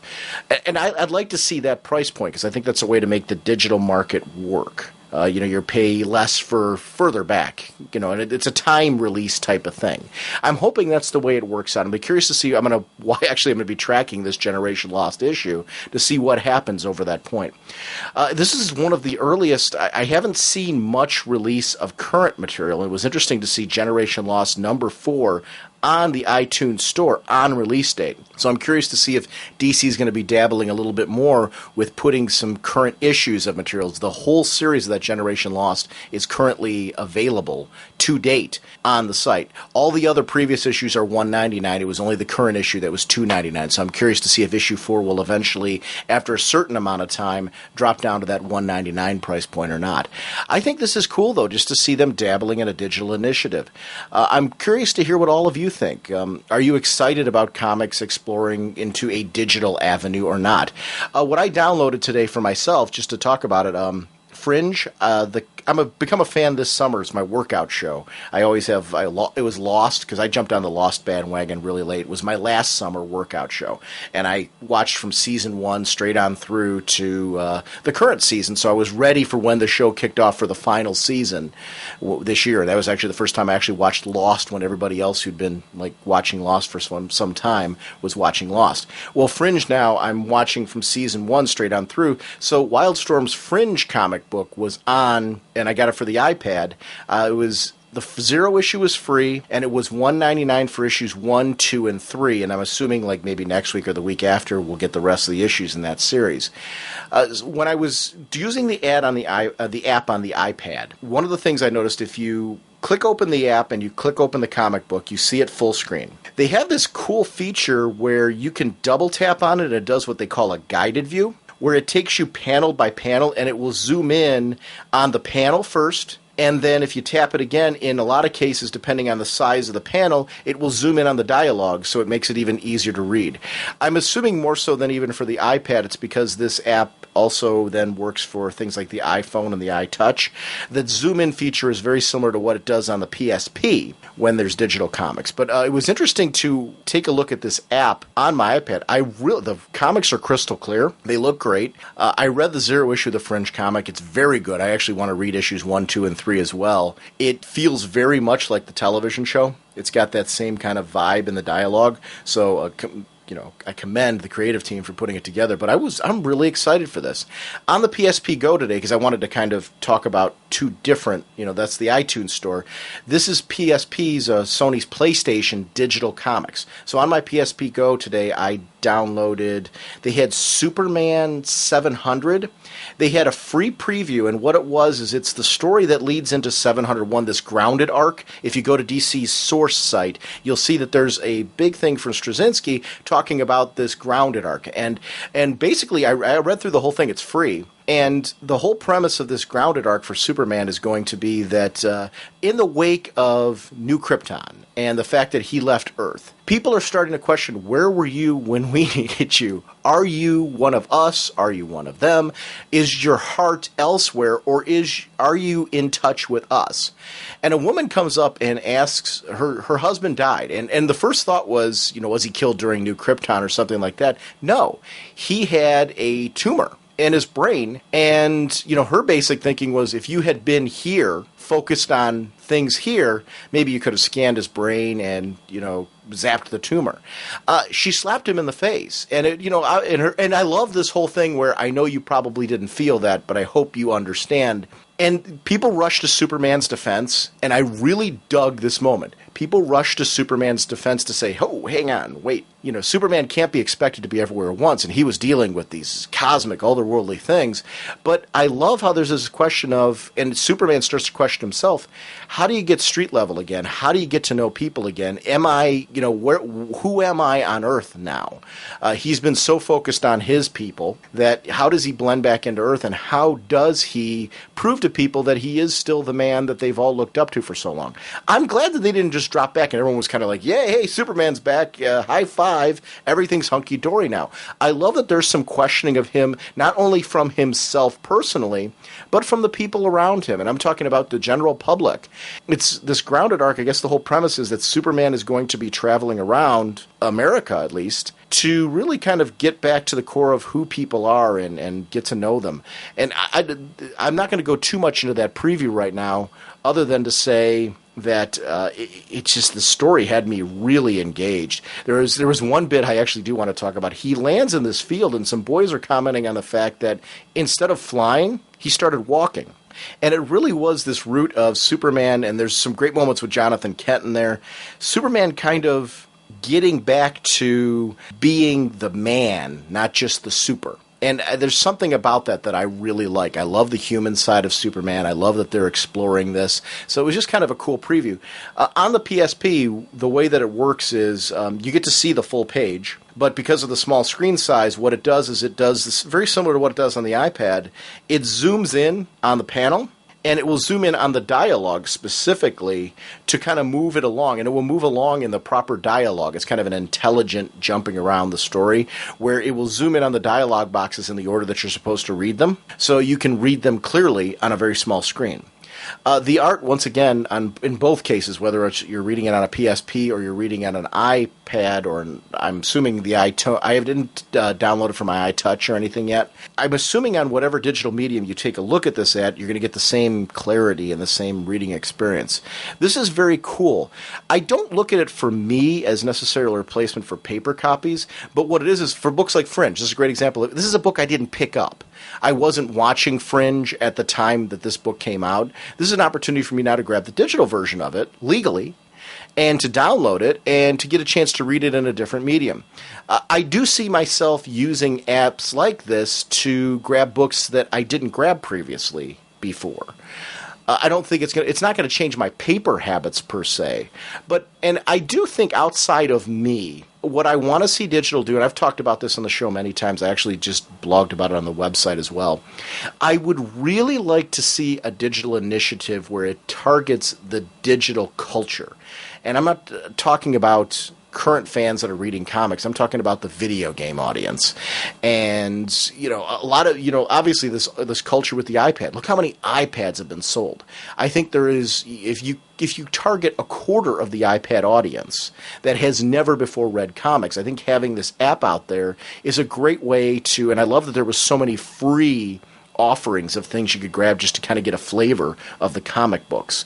That to me is, for all companies, a great move for the digital initiative. This is cool to me. I was really shocked to see a current day issue on there. Like I said, at the price point issue, and I'm curious to see if any of you agree with me, I liked that it was, which is, I know, a strange thing to say, I liked that on release day it was the same price as the paper product. It gives people an option. If they want to get the digital on release day, they could do it, but there's not an incentive to getting it over the paper copy, and that I do think is a great way to support your comic retailers. Yet, I would like to see, very similar to what happens with back issues a lot of times, after a certain amount of time, a certain sell-by date, that $1.99 price point that I see for the other issues of the series, that it drops to that. And then perhaps after a certain point in time, issues will drop down to a 99-cent sweet spot for older issues, where you've got to wait a decent amount of time to get that 99-cent sweet spot. I think there's a lot of digital comics now that are $1.99 that are older material that I would like to see drop into that price point. But so far for a kickoff launch, I've got the app, and I will definitely, like Fringe right now, I'm going to get the whole series on the iPad. It seems like I did get the God of War comic on my PSP, and it seems like a lot of those video game ones I know that are tied in from Sony seem to be, if I read correctly, a little bit more exclusive to Sony's digital comic initiative, which makes sense. And I actually kind of like having my God of War comic, which was written by Marv Wolfman, and the artwork in there is gorgeous. And I'm excuse me for not having the artist's name right in front of me at the moment, but it's issue 1 of the God of War comic. I have not read this yet, and I started reading through issue 1 right before I started recording this, and I'm like, I want to get in and start recording this because I want to edit the show tonight. But to me, this digital initiative, it's very cool to see DC finally dabbling in this. I don't think that comic companies are quite sure yet, and I understand it because it's such a new initiative across comics. I think comic companies are trying to figure out, do we release new material on release date? Do we wait? What price point works for digital comics? And, how do we put these things out while not, pulling the rug out from underneath comic retailers? This, to me, what DC did to kick this off makes a lot of sense to me. The price structure makes sense as a way to offer it on release day, but not stab the retailers in the back. And it's kind of a cool way to, for people that want the digital, they can get it on release day for $2.99, but then it looks like later on for those issue points. I don't know, it's quite cool. The clarity's amazing, and I'm a fan of this, so it's great to see this happening again. I'm curious for your feedback, though. Feel free to call into the show. I want to remind everyone, our show voicemail line is 1-440-388-4434, or Dr. Norge on Skype. Or it's ragingbullets@gmail.com if you want to email us. And I'd love your thoughts on the digital medium. What do you think it means for comics? Is it something you're interested in? Do you think it will attract new readers to comics? Which to me is more important. I look at this as like the trade paperback. I really do.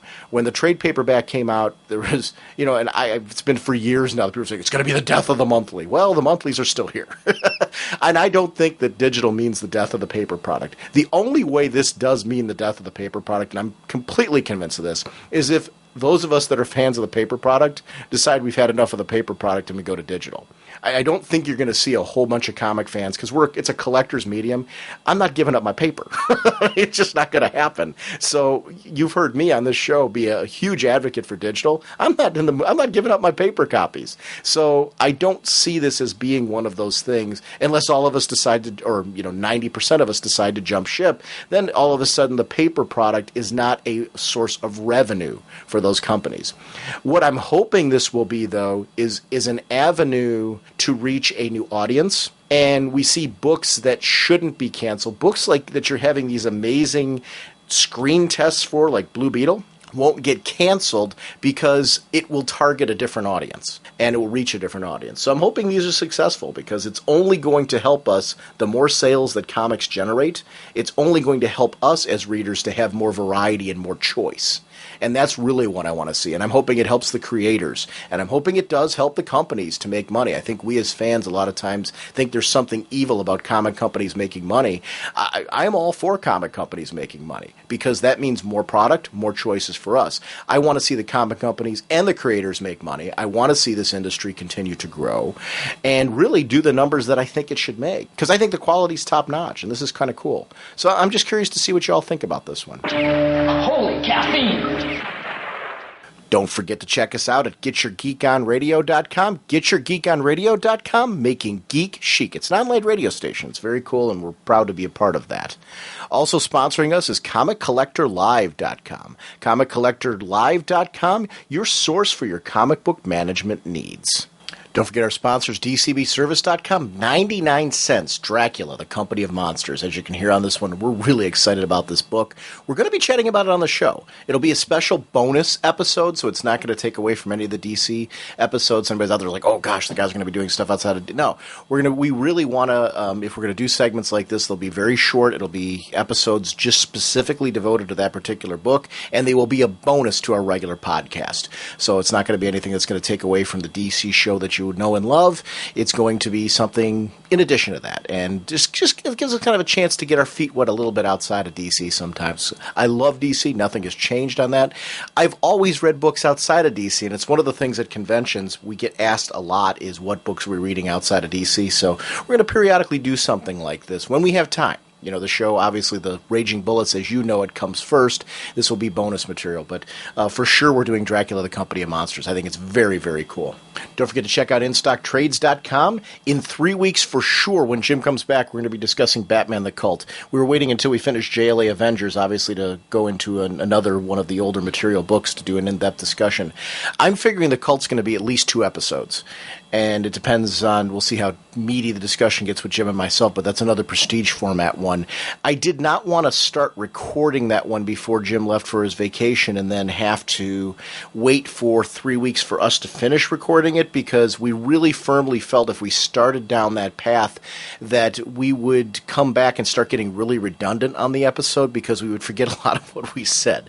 So we decided that it would be a good idea to record the whole thing together when he came back. So what I'm going to do instead is we are going to have some guests join us to be doing some new material while Jim is gone. So we have 2 episodes already planned for part of Jim's vacation that are the JLA Avengers episodes that have already been recorded. And then I'm going to have some guests join me to discuss some new material. So I'm really excited about those episodes that are upcoming. And it's going to be a lot of fun to be talking some new material with some guest co-hosts. It's really going to be for an episode or 2 tops. It's going to all depend on what time Jim's actually returning, but it's going to be at the most 2 episodes after our JLA Avengers is finished, where I'm going to be joined by some guests, but it'll be a lot of fun to talk some of DC's comics. That brings me, of course, to our next episode. Our next episode is going to be episode 213, and we're going to be JLA Avengers issue number 3. I'm going to be on vacation during that time, and 214 immediately following that is going to be issue number 4. There is probably going to be 8 days in between the release of those episodes, only because I'm on vacation. I'm going to edit issue 3 before I leave and release that while I'm gone, in the sense that I'll have everything ready to go and ready for release while I'm gone.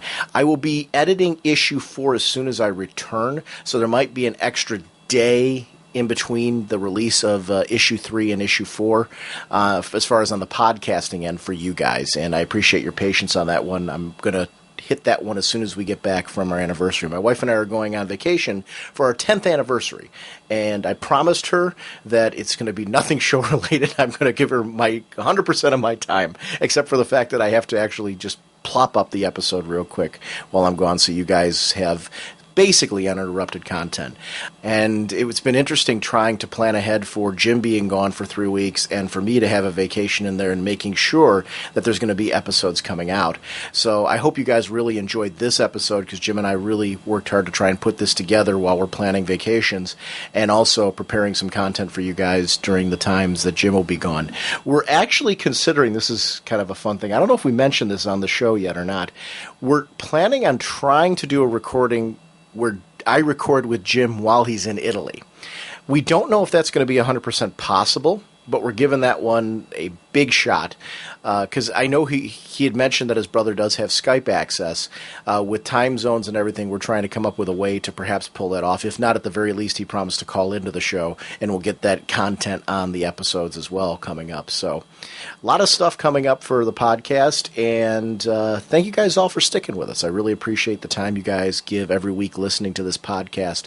That's really the reason why we're here, and we really appreciate your time and your choice of choosing Raging Bullets as your listening experience. So we will see you in about a week with JLA Avengers Part 3, and then in about 8 days after that with JLA Avengers Part 4. Bye!